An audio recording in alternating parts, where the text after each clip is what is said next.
So good evening. നമ്മൾ secret മൗണ്ടൈൻ്റെ 3rd day ആണ് basically. So കഴിഞ്ഞ ദിവസത്തെ ടെസ്റ്റ് ഒക്കെ എല്ലാവരും നോക്കിയിരുന്നോ? ആൻസേഴ്സ് എല്ലാവരും ചെയ്തായിരുന്നോ? തന്നിരുന്നേ? ചെയ്തിട്ടില്ല അല്ലേ?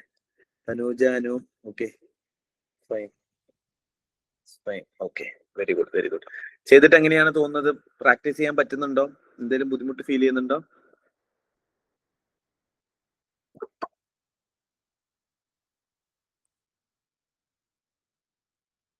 ഇല്ല, ഓക്കെ.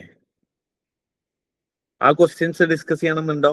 ചെയ്യുന്ന ക്വസ്റ്റ്യൻസ് ചെയ്യാൻ പറ്റുന്നുണ്ട്, വെരി ഗുഡ്.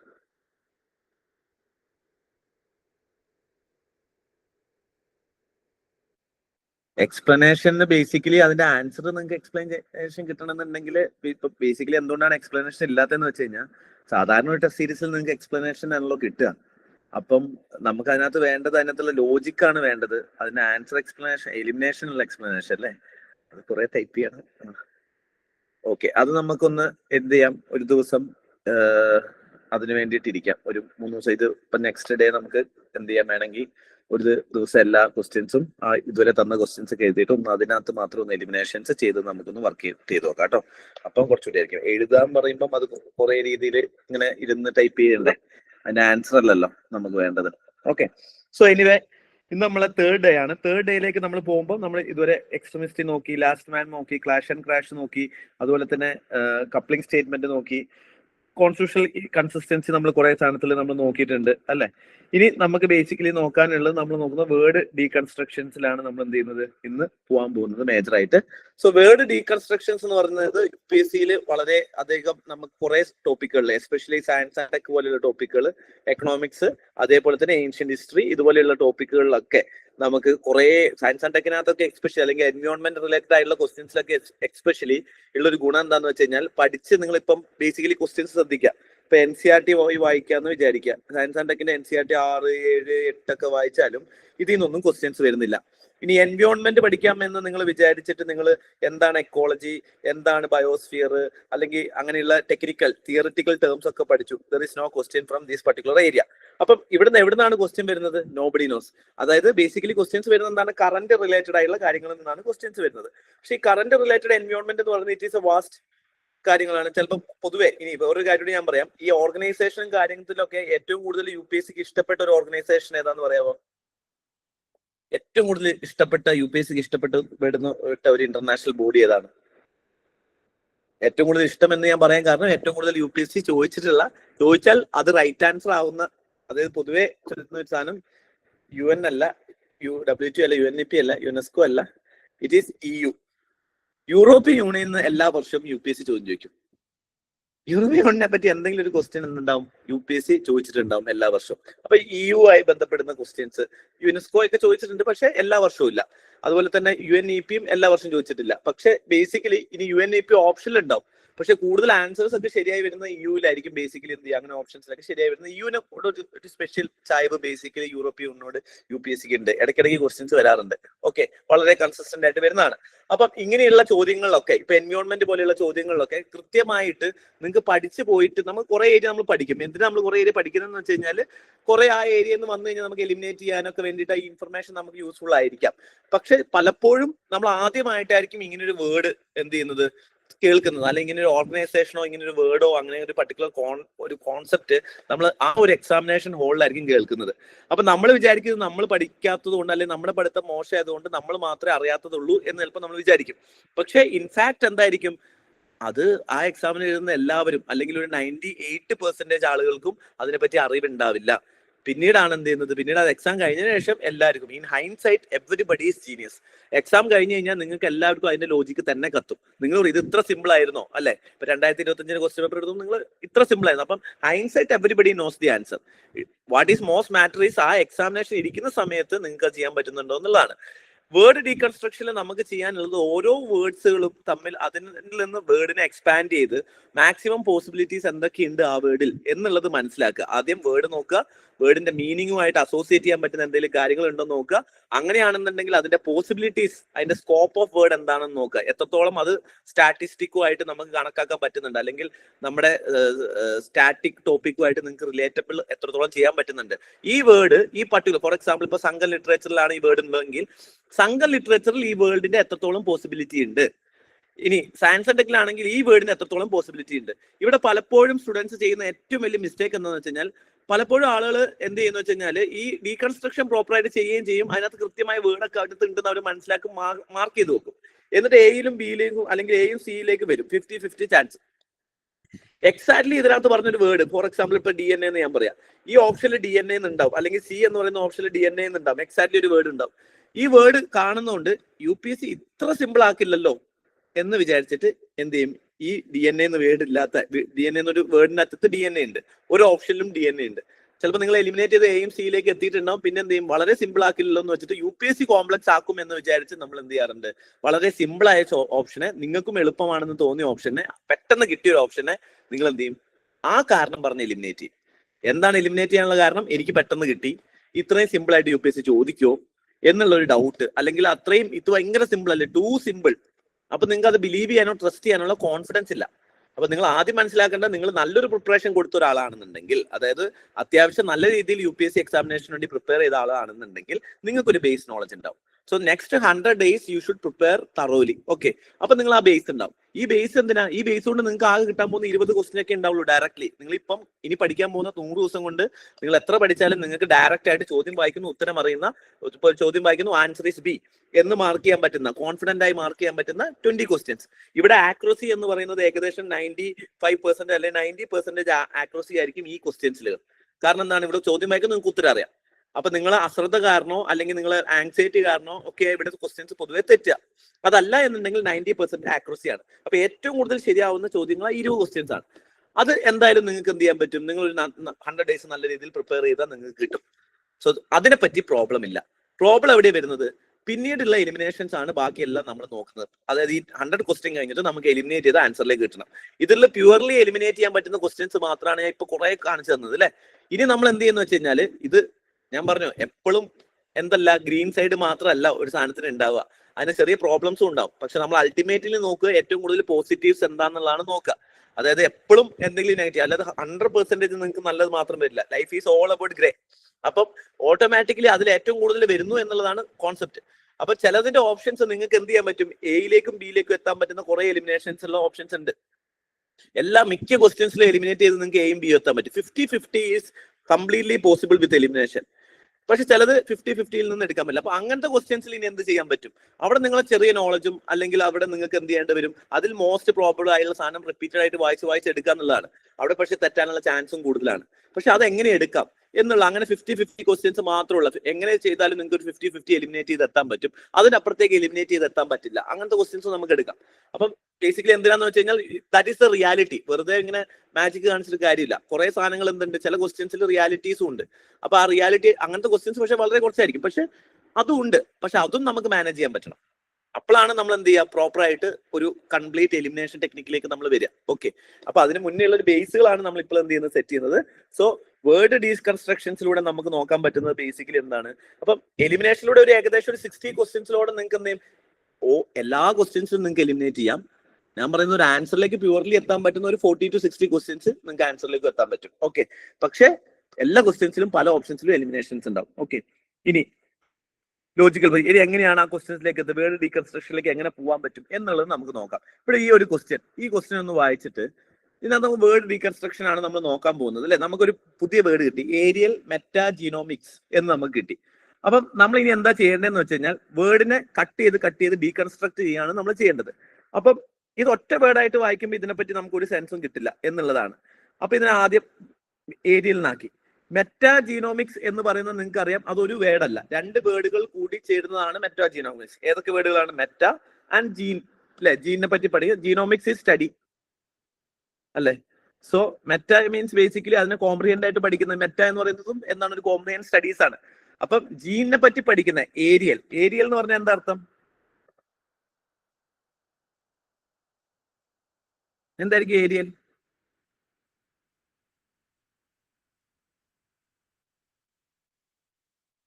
വേർഡ് ഏരിയലുമായിട്ട് നിങ്ങൾക്ക് റിലേറ്റ് ചെയ്യാൻ പറ്റുന്ന എന്തൊക്കെയാ? ഏരിയൽ, മെറ്റാജീനോമിക്സ്, എയർ, അറ്റ്മോസ്ഫിയർ അല്ലെ, മുകളിലൂടെ പോകുന്ന സ്കൈ, ഏരിയൽ വ്യൂസ് അല്ലെ, ഇതൊക്കെ എന്ന് പറയുന്നത് എന്താണ്? അറ്റ്മോസ്ഫിയറുമായി ബന്ധപ്പെടുന്ന അല്ലെ എയറുമായി ബന്ധപ്പെടുന്ന കാര്യങ്ങളാണ് എയർ എന്ന് പറയുന്നത് എന്ന് നമുക്ക് മനസ്സിലായി. ഇനി എല്ലാ ഓപ്ഷൻസിലൂടെ ഒന്ന് പോയി നോക്കിയൊക്കെ ചെയ്തു തുടങ്ങി. ഇതുവരെ നിങ്ങളിപ്പം ചെയ്യുന്ന കാര്യം മറന്നുപോയിട്ടുണ്ടായിരുന്നു അല്ലെ? ഞാനും മറന്നുപോയി. അതുകൊണ്ട് ഞാൻ ആദ്യം തന്നെ ഡീകൺസ്ട്രക്ട് ചെയ്ത് നിങ്ങൾ എന്ത് ചെയ്യാൻ, നിങ്ങളാണ് ചെയ്യേണ്ടത്. ബേസിക്കലി ആലോചിച്ച് തുടങ്ങിയ ഇതിൽ നിന്ന് ഇത്രയും നമുക്ക് കിട്ടി. ഇനി ഇതിൽ നിന്ന് എന്തൊക്കെ ഓപ്ഷൻസ് നമുക്ക് എലിമിനേറ്റ് ചെയ്യാം ഇത് വെച്ചിട്ട്? അപ്പൊ നമ്മൾ നോക്കി, എയർ നോക്കുമ്പോ ഇത് ഏകദേശം എല്ലാം എയറിലാണ് അല്ലെ? എല്ലാം എയറിലാണ്. നമ്മൾ എയറിൽ പോകുന്ന സ്ഥിതിയാണെന്ന് തോന്നുന്നു. ഓക്കെ, ഇതിൽ നിന്ന് ആദ്യം ഏത് ഒഴിവാക്കാം? എ ഒഴിവാക്കാം എന്ന് പറയുന്നു. എന്തുകൊണ്ടാണ് അത് ഒഴിവാക്കുക എന്നുള്ളത് ഫസ്റ്റ് നോയിലൊന്ന് അൺമ്യൂട്ട് ചെയ്യാവോ? അറ്റ് വൺ ഗോ എന്നുള്ളത് എനിക്കൊരു പോലെ തോന്നി. ബിക്കോസ് ഈ 4 ഓപ്ഷൻ നോക്കുമ്പോൾ ആ വൺ ഗോയിനെ വെച്ചിട്ട് വേറൊരു സ്ഥലത്തേക്ക് റിലേറ്റ് ചെയ്യാൻ പറ്റുന്ന എന്തെങ്കിലും സാധനം നോക്കിക്കേ. അതിനവിടെ നിർത്തി ഫസ്റ്റ് ഒറ്റ തവണ വായിച്ചതാണോ അത് ചെയ്തിട്ടുള്ളത്? അതോ ആദ്യം തന്നെ വായിച്ചപ്പം ആ എ എലിമിനേറ്റ് ചെയ്യാൻ തോന്നിയില്ലേ? ഫസ്റ്റ് തന്നെ വായിച്ചപ്പോൾ വേർഡിലേക്ക് പോയപ്പം ഡി കംപ്ലീറ്റ്, അതായത് ഡി വരെ വായിച്ച് എത്തുന്നതിന് മുന്നേ തന്നെ. അത് ഞാൻ പറയുന്നത് ഇപ്പം നോയൽ വായിക്കുകയാണ്, ഞാൻ ബാക്കിയുള്ളവർ കൂടി അത് മനസ്സിലാൻ വേണ്ടിയിട്ട് നോയലിന്റെ എക്സാമ്പിൾ എടുക്കുന്നത്. ഇത് എല്ലാവരും ചെയ്യുന്നതാണ്. ഇപ്പൊ collect DNA sample from air and in habitat at one go എന്ന് പറഞ്ഞപ്പോൾ തന്നെ നോയലിന് ആദ്യം തന്നെ മനസ്സിലായി ഇത് എലിമിനേറ്റ് ചെയ്യാനുള്ള പോസിബിൾ വൺ ഗോ എന്നുള്ളത് ആദ്യം മനസ്സിൽ വന്നില്ലേ? ടു ബി ഫ്രാങ്ക് ആയി പറഞ്ഞാൽ ഇല്ല, ഞാനത് 4 വായിച്ചായിരുന്നു. ഫസ്റ്റ് റീഡിൽ തന്നെ മൈൻഡിൽ ഒരു സാധനം വന്നില്ല, ഒരു വൺ ഗോ എന്ന് പറയുന്നതിൽ ഒരു നോട്ട് ചെയ്ത് ഒരു വേഗമായിട്ട് തോന്നി ആദ്യം. പക്ഷെ 4ലേക്ക് പോയി. ഞാൻ പറഞ്ഞ 4ലേക്ക് പോയി. പക്ഷെ ഫസ്റ്റ് റൗണ്ടിൽ വായിച്ചപ്പോൾ തന്നെ അതിന് പെട്ടെന്ന് ഒരു സാധനം എന്തൊരു ഗ്രിപ്പിൽ സ്റ്റക്കായി. ഇത് നമുക്ക് പലപ്പോഴും പറ്റും. അങ്ങനെ സ്റ്റക്ക് ആവരുത്. ആദ്യത്തെ റൗണ്ടിൽ ഞാൻ പറഞ്ഞ ആദ്യത്തെ റൗണ്ടിൽ നിങ്ങളൊന്ന് മനസ്സിരുത്തി വായിക്കുക. എന്നിട്ട് മാത്രം നിങ്ങൾ എന്തെങ്കിലും സ്റ്റക്ക് ആവും, എന്തെങ്കിലും പ്രോബ്ലം ഉണ്ടോ എന്നുള്ളതിനെ പറ്റി ചിന്തിക്കുക. കാരണം നമുക്ക് ആ രണ്ടാമത്തേലേക്ക് പോയി ആദ്യം അങ്ങനെ സ്റ്റക്ക് തോന്നിക്കഴിഞ്ഞാൽ പിന്നെ നമ്മളെല്ലാം അതിനെ മാറ്റി വെച്ചിട്ടായിരിക്കും ബാക്കിയുള്ള സാധനം വായിക്കുക. ഒന്നുകൂടി ഒന്ന് വായിച്ചു നോക്കിക്കേ. വേറെ ആർക്കും ഏതാണ് ഫസ്റ്റ് എലിമിനേറ്റ് ചെയ്യുമോ? എല്ലാവരും ഒന്ന് കമന്റ് ചെയ്തേ. നിങ്ങൾ എലിമിനേറ്റ് ചെയ്യാൻ പോകുന്ന സ്റ്റേറ്റ്മെന്റ്, ഫസ്റ്റ് എലിമിനേറ്റ് ചെയ്യാൻ പോകുന്ന സ്റ്റേറ്റ്മെന്റ് ഡി ഒരാൾ ചെയ്യുന്നു, നിഖിൽ, സി മഞ്ജു, ബാക്കിയുള്ളവര് സി സി ഏറ്റവും ആദ്യം ബേസിക്കലി ഞാൻ നോക്കട്ടെ. ഞാനൊന്ന് സിയും ഡിയും വായിച്ചു. Sending drones to inaccessible area to collect plants and animal samples from land surfaces and water bodies. Okay, ഡിയും സിയും നിങ്ങൾക്ക് തെറ്റ് തോന്നുന്നതിൽ കുഴപ്പമില്ല. സിയും ഡിയും ഈസി ആയിട്ട് ശരിക്കും നോക്കിക്കേ. വൺ ഗോ എന്ന് പറയുന്നതിനെക്കാട്ടും വളരെ ഇതിനകത്ത് നോക്കിയോ. എന്തുകൊണ്ടാണ് നോയിൽ ഇത് പറയാൻ കാരണം എന്ന് വെച്ചാൽ using airborne devices to collect a blood sample from moving animals. അതായത് പറന്നുകൊണ്ടിരിക്കുന്ന ഒരു കിളിയെ ഓടിച്ചിട്ട് രക്തം സാമ്പിൾ എടുക്കുക. അതൊരു പറവ ഇങ്ങനെ പറക്കുക എന്ന് വെച്ചോ, പറന്നുകൊണ്ടിരിക്കുമ്പോൾ പോയിട്ട് ബ്ലഡ് സാമ്പിൾ എടുക്കുക എന്നുള്ളതല്ലേ ബേസിലി പറയുന്നത്. അത് ഭയങ്കര എക്സ്ട്രീം ആയിട്ട് നിങ്ങൾക്ക് തോന്നില്ലേ? ഒരു സാധനം പറന്നുകൊണ്ടിരിക്കുന്നു അല്ലേ? ഒരു സാധനം പറന്നുകൊണ്ടിരിക്കുന്നു. ആ പറന്ന സാധനത്തിന് ലോഡ് എന്ത് ചെയ്യുന്നു? അതിനോട് എല്ലാവരോടും ഞാൻ പറയാണ്, പറന്നുകൊണ്ടിരിക്കുന്ന ഒരു സാധനം പറന്നുകൊണ്ടിരിക്കുന്നു, ആ പറക്കുന്ന സാധനത്തിന് പോയിട്ട് ബ്ലഡ് കളക്ട് ചെയ്യുന്നു. ഓക്കെ, അതെന്തായിരിക്കും? ബേസിക്കലി റോങ് ആവാനുള്ള വളരെ എക്സ്ട്രീം സ്റ്റേറ്റ്മെന്റ് ആണ്. ഏറ്റവും ആദ്യം നമുക്ക് സി ഒഴിവാക്കാം. ഡി ഒഴിവാക്കേണ്ടവർക്ക് ഡി ഒഴിവാക്കാം, കുഴപ്പമൊന്നും. ഡിയിൽ എന്താ നോക്കാം? Sending drones to inaccessible area to collect. Inaccessible area ആണ് ഒന്ന്, അപ്പൊ മനുഷ്യന്മാർക്ക് പോകാൻ പറ്റുന്നില്ല. To collect and plant animal samples from land surface എന്ന് പറഞ്ഞു കഴിഞ്ഞാൽ പോലും കുഴപ്പമില്ല. ആൻഡ് വാട്ടർ ബോഡീസ് എന്ത് ചെയ്യണം? ഓൾറെഡി അതൊരു ഇൻആക്സസിബിൾ ഏരിയ ആണ്. അതിനകത്ത് വെള്ളത്തിൽ പോകുന്ന സാധനവും ലാൻഡിൽ പോകുന്ന സാധനവും രണ്ട് സാധനമായിട്ടല്ലേ ഉണ്ടാക്കുക. ഫോർ എക്സാമ്പിൾ, വെള്ളത്തിൽ പോകണമെങ്കിൽ വെള്ളത്തിന്റെ അടിയിൽ പോകാൻ പറ്റും, അല്ലെങ്കിൽ വെള്ളത്തിന്റെ ലാൻഡ് സർഫേസിലും വാട്ടർ ബോഡീസിന്റെ ഉള്ളിൽ പോകുന്ന രണ്ടിന്റെയും ഫീച്ചേഴ്സ് വ്യത്യാസമായിരിക്കും. വളരെ ഇൻആക്സസിബിൾ ആയിട്ടുള്ള ഒരു സാധനം ഉണ്ടാക്കുന്നു. ആ സാധനത്തിന് ഉണ്ടാക്കിയിട്ട് അതിനകത്ത് നമ്മൾ എന്ത് ചെയ്യുന്നു? അതിന് ലാൻഡിലും വിടുന്നു, വാട്ടർ ബോഡിയിലും വിടുന്നു. വാട്ടർ ബോഡി വിടണമെങ്കിൽ വെള്ളത്തിനുള്ളിലേക്ക് നീന്തി പോകാൻ പറ്റുന്ന എന്തെങ്കിലും സാധനം ഉണ്ടെന്ന് വേണമെങ്കിൽ അങ്ങനെ വിചാരിക്കണം. ഇനി അതൊന്നും അല്ലാന്നുണ്ടെങ്കിൽ നിങ്ങൾ ആലോചിച്ച് നോക്കിക്കേ, ലാൻഡ് സർഫേസ് എന്നാണ് പറയുന്നത്, ഇവിടെ എന്താണ്? വാട്ടർ ബോഡീസ് ആണ്. ഇവിടെ പക്ഷേ ഈ പേര് നോക്കിക്കേ, ഏരിയൽ. ഈ ഏരിയൽ വേർഡ് നോക്കിക്കഴിഞ്ഞു കഴിഞ്ഞാൽ തന്നെ ഏരിയലുമായിട്ട് മാച്ച് ചെയ്യാത്ത ഫസ്റ്റ് വേർഡ് എന്താണ്? ഡി ആണ്. അപ്പൊ ഏറ്റവും ആദ്യം ഡിയും സിയും എലിമിനേറ്റ് ചെയ്യാം. നിങ്ങൾ ആദ്യം ഇത് ഡീകൺസ്ട്രേറ്റ് ചെയ്തിട്ട് ഇതിന്റെ കാര്യം മറന്നു പോകരുത്. കാരണം ഏരിയലും ഇതും തമ്മിൽ എന്ത് ചെയ്യരുത്, ഒട്ടും മാച്ച് ഇല്ല. ഏരിയലിനെ പറ്റി ഇവിടെ എവിടെയെങ്കിലും പറയുന്നുണ്ടോ? Land area, water body. Water body വരുമ്പോൾ തന്നെ ഏരിയൽ തെറ്റി. അപ്പൊ പിന്നെ ഏരിയൽ നിന്നുണ്ടായിരുന്നു എന്തെങ്കിലും ഓഷ്യാനിക് അങ്ങനെ എന്തെങ്കിലും ഇട്ടാൽ മതിയായിരുന്നു, കുഴപ്പമില്ല, പോയി. ഇനി രണ്ട് ഓപ്ഷൻ ഉണ്ട്, എയും ബിയും ഉണ്ട്. 50-50 chance. Which one will you take? What is your opinion?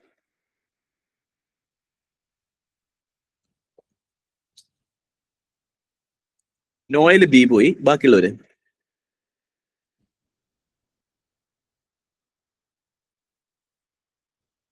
Comment ചെയ്യാട്ടോ. നന്ദ ബി പോയി.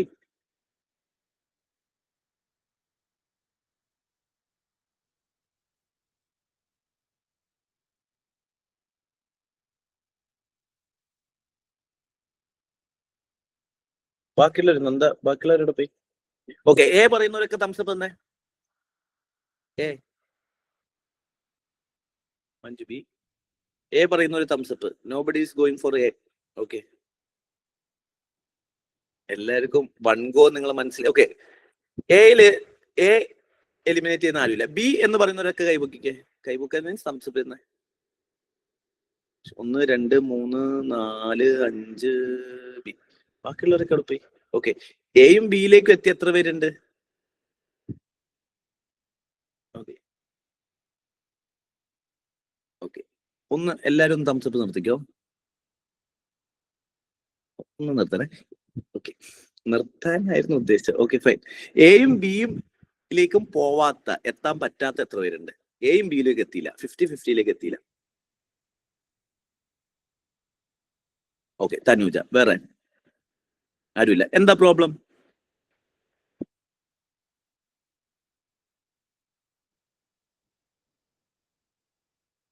അൺമ്യൂട്ട് ചെയ്ത് സംസാരിക്കാവോ?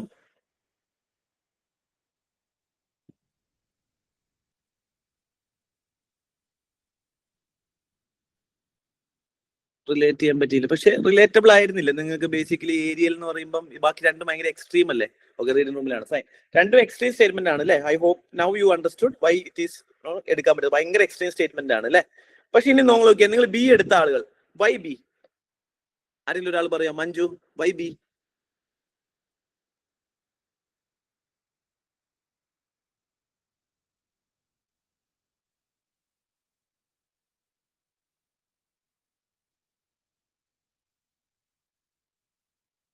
മഞ്ജു പറയുന്നില്ല. Okay, Sreelakshmi, why B?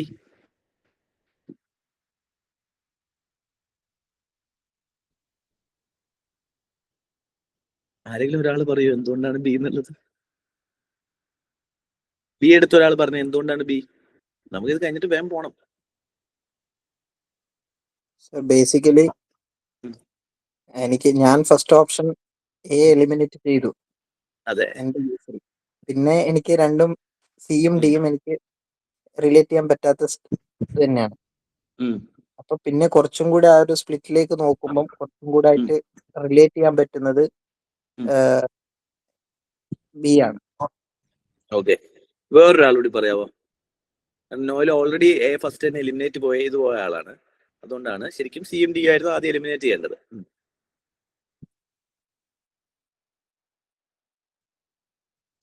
Nanda.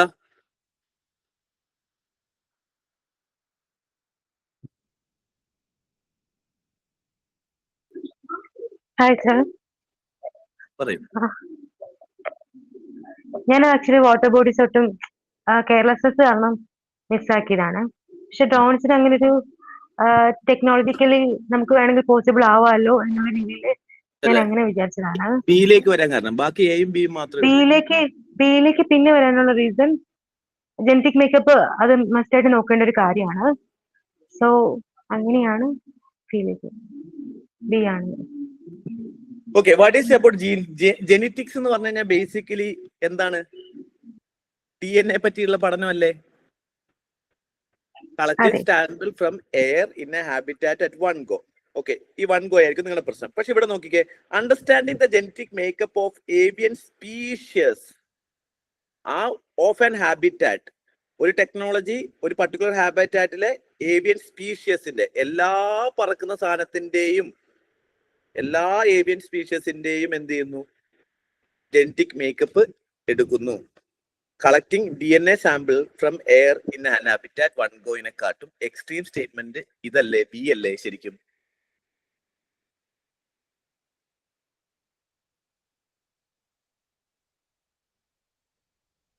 മെറ്റാജീനോമിക്സ് എന്ന് പറയുമ്പോൾ കുറച്ച് വാസ്റ്റ് ആയിട്ടുള്ള കോൺസെപ്റ്റ് അല്ലേ?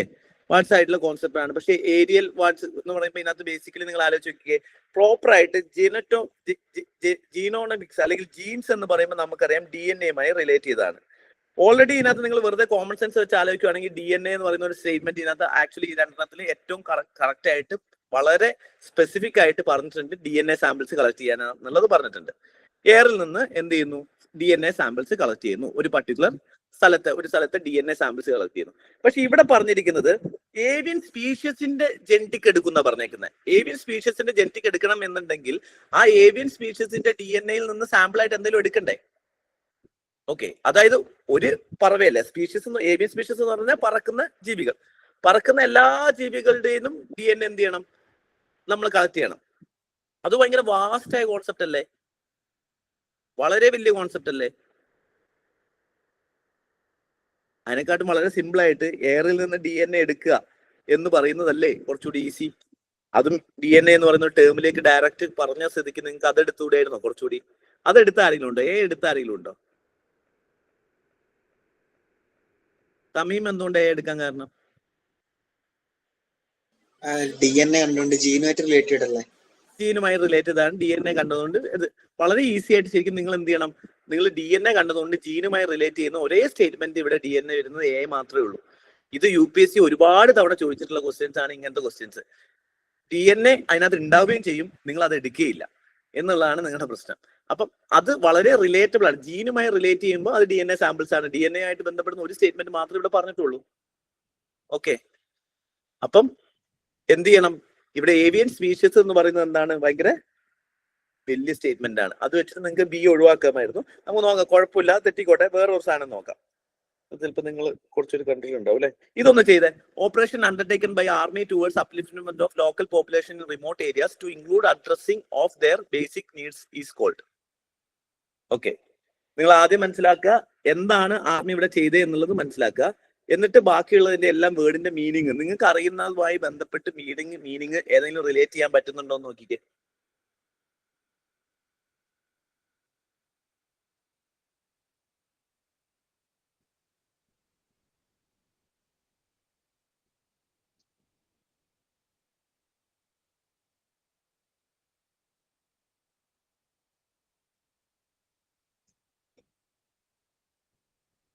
ഓക്കെ,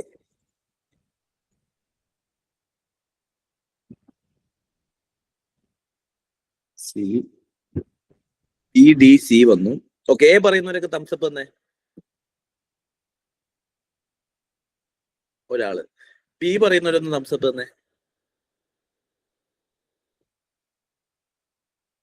ആരുമില്ല, നന്ദ മാത്രം. ഓക്കെ, C പറയുന്നവരൊന്ന് തംസപ്പ് തന്നെ. ജിഷ്ണു, മായ C ആണ്. ശ്രീലക്ഷ്മി, അരവിന്ദ് ഒക്കെ C ആണ്. ഓക്കെ, C ആണ് കുറെ പേര്. ഓക്കെ, D പറയുന്നവര്. Okay, now you look at army ആണ് ഇവിടെ ചെയ്യുന്നത് towards upliftment of local population. Okay, in a remote areas including address of their basic needs. Army ഇത് ചെയ്യണം എന്നുണ്ടെങ്കിൽ നിങ്ങൾക്ക് ബേസിക് ആയിട്ട് ഈ ക്വസ്റ്റ്യൻ ആയിട്ട് ഇതിനകത്ത് ബാക്കി ബന്ധമൊന്നുമില്ല. പക്ഷെ നിങ്ങളെ ലോജിക്ക് ഡെവലപ്പ് ചെയ്യാൻ വേണ്ടി നിങ്ങൾ വെറുതെ ഒന്ന് ആലോചിച്ച് നോക്കിക്കേ. ആർമി ഇങ്ങനെ ഒരു സാധനം ചെയ്യുന്നുണ്ടെങ്കിൽ ആർമി ഇത് എവിടെയായിരിക്കും ചെയ്തിട്ടുണ്ടാവുക? ഏത് ഏരിയയിലായിരിക്കും? ഈ ലോക്കൽ പോപ്പുലേഷൻ എന്ന് പറയുന്നു, അപ്ലിഫ്റ്റ്മെന്റ് ഓഫ് ലോക്കൽ പോപ്പുലേഷൻ. അപ്പൊ ആർമി ഏത് ഏരിയകളിലായിരിക്കും ഇത് ചെയ്തിട്ടുണ്ടാവുക? ഒരു ഗസ് എടുത്ത് നോക്കിക്കേ. ജിഷ്ണു പറഞ്ഞേ, ഏത് ഏരിയയിലായിരിക്കും? ഇന്റർനാഷണൽ ബോർഡേഴ്സ് മീൻസ് നമ്മുടെ ബോർഡറിനാണല്ലോ അത് ഉദ്ദേശിക്കുന്നത് അല്ലെ? ഓക്കെ, ബോർഡറിലായിരിക്കും എന്തായാലും കേരളത്തിൽ വന്നിട്ട് ആർമി അപ്ലിഫ്റ്റ് ചെയ്യില്ല. കാരണം ആർമിയുടെ പ്രസൻസ് ഉള്ളത് എവിടെയാണ്? ബോർഡർ ഏരിയയിലാണ്. ആർമിക്ക് സപ്പോർട്ട് വേണ്ടത് ബോർഡർ ഏരിയ ആണ്. ഇനി ഇത് ഇന്ത്യക്കാർക്ക് വേണ്ടിയിട്ടായിരിക്കുമല്ലോ ചെയ്തിട്ടുണ്ടാവുക. ഓക്കെ, ഇനി അപ്പം ആർമി ഇന്ത്യക്കാർക്ക് വേണ്ടി ചെയ്യുന്നു. എന്താണ് അവർ ചെയ്യാൻ നോക്കിയത്? അപ്ലിഫ്റ്റ് ചെയ്യാനാണ് നോക്കിയത്. Upliftment of local population in remote area including address their basic needs. ഇതിനകത്ത് ഓരോ ഓപ്ഷൻ നിങ്ങൾ വായിച്ചു നോക്കിക്കേ. സങ്കല്പ്, മൈത്രി, മദ്ദത്ത്, ഇതൊക്കെ എന്താണ്? മദ്ദത്തൊക്കെ കുറച്ചൊരു ഫേമസ് ആയിട്ടുള്ള ഓപ്പറേഷൻസ് ആണ്. നമ്മൾ കേൾക്കാത്ത ഓപ്ഷൻസ് ബേസിക്കലി ഇതൊന്നും. സദ്ഭാവന, സദ്ഭാവനയുടെ അർത്ഥം എന്താ?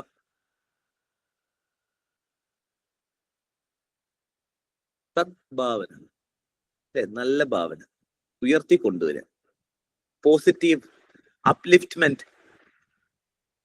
സദ്ഭാവന എന്ന് പറഞ്ഞു കഴിഞ്ഞാൽ ബേസിക്കലി ആ ഒരു വേർഡ് വായിക്കുമ്പോൾ തന്നെ നമുക്ക് ഒരു സാൻസ്ക്രിറ്റ് വേർഡ് അല്ലേ, സാൻസ്ക്രിറ്റ് വേർഡുമായി ടച്ചുള്ള ഒരു വേർഡ് അല്ലേ സദ്ഭാവന. അപ്പൊ അതുകൊണ്ട് തന്നെ മലയാളികൾക്ക് വായിച്ചു കഴിഞ്ഞാൽ അത് മനസ്സിലാവും.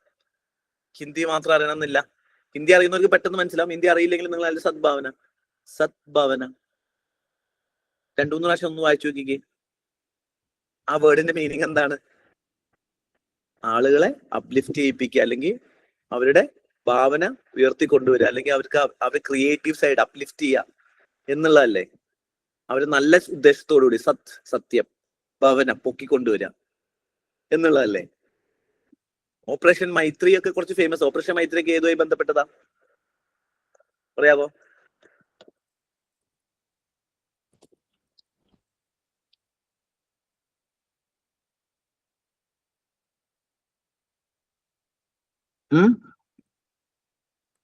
റെസ്ക്യൂ ഓപ്പറേഷൻ അല്ലേ? ഓപ്പറേഷൻസ് ആണ്. ഏതുമായി ബന്ധപ്പെട്ടതാ? നേപ്പാളില്. ഓക്കെ. സോ ബേസിക്കലി എന്താണ് മൈത്രി ഒക്കെ പറയുന്ന എന്താണ്? കോപ്പറേഷൻസ്, അങ്ങനെ 2 കൺട്രീസ്, സങ്കല്പ്, മദ്ദത്ത്, ഇതൊക്കെ എന്താണ്? ബേസിക്കലി റെസ്ക്യൂ ഓപ്പറേഷൻസ് ആണ് കുറെ. അപ്പം സദ്ഭാവന എന്ന് പറയുന്നത്, സദ്ഭാവന ആരെങ്കിലും ചെയ്തായിരുന്നു? സി പോയത് എത്ര പേരുണ്ട്? ഓക്കെ. ഇവിടെ നിങ്ങൾ ചെയ്യേണ്ട എന്താന്ന് വെച്ച് കഴിഞ്ഞാല് ഈ വേർഡ്സിനെ റിപ്പീറ്റഡ് ആയിട്ട് വായിച്ചുകൊണ്ടിരിക്കുക. അതിന്റെ മീനിങ് നിങ്ങൾക്ക് കിട്ടുന്നുണ്ടെന്നുണ്ടെങ്കിൽ അതിനെ പിന്നെ സംശയിക്കരുത്. കാരണം ഇത് വേർഡ്സിന്റെ മീനിങ് നിങ്ങൾക്ക് പെട്ടെന്ന് കിട്ടുമ്പോൾ നിങ്ങൾ വളരെ സിംപ്ലിഫൈ ആയിട്ട് ഇതിനെ ചിന്തിക്കും. അപ്പൊ നിങ്ങൾ വിചാരിക്കും ഇത്രയും സിമ്പിൾ ആയിരിക്കില്ല. അപ്പൊ നിങ്ങൾ കോംപ്ലക്സിലേക്ക് പോകാൻ നോക്കും. അപ്പൊ ഓരോന്നും വായിച്ച് അതിനകത്ത് ഏറ്റവും റിലേറ്റഡ് ആയ army towards uplifting of local population, Sadbhavana ആയിട്ടാണ് ഏറ്റവും കൂടുതൽ റിലേറ്റ് ചെയ്യുന്നത്. മനസ്സിലായോ? ക്ലിയർ ആണോ? ക്ലിയർ ആവാത്ത ആരെങ്കിലും ഉണ്ടോ?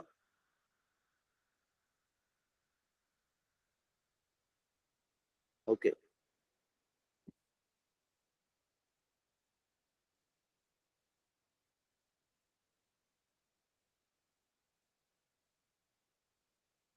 ഇത് നോക്കിക്കോ ഒന്ന്. DNA എന്നുള്ള വേർഡ് ഇതിനകത്തും ഉണ്ട്. Micro satellite DNA.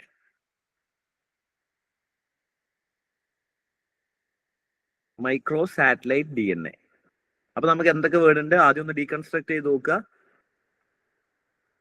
മൈക്രോ വളരെ ചെറുതാണ്, സാറ്റലൈറ്റ് ആണ്, DNA ആണ്. ഓക്കെ, നമുക്കറിയില്ല.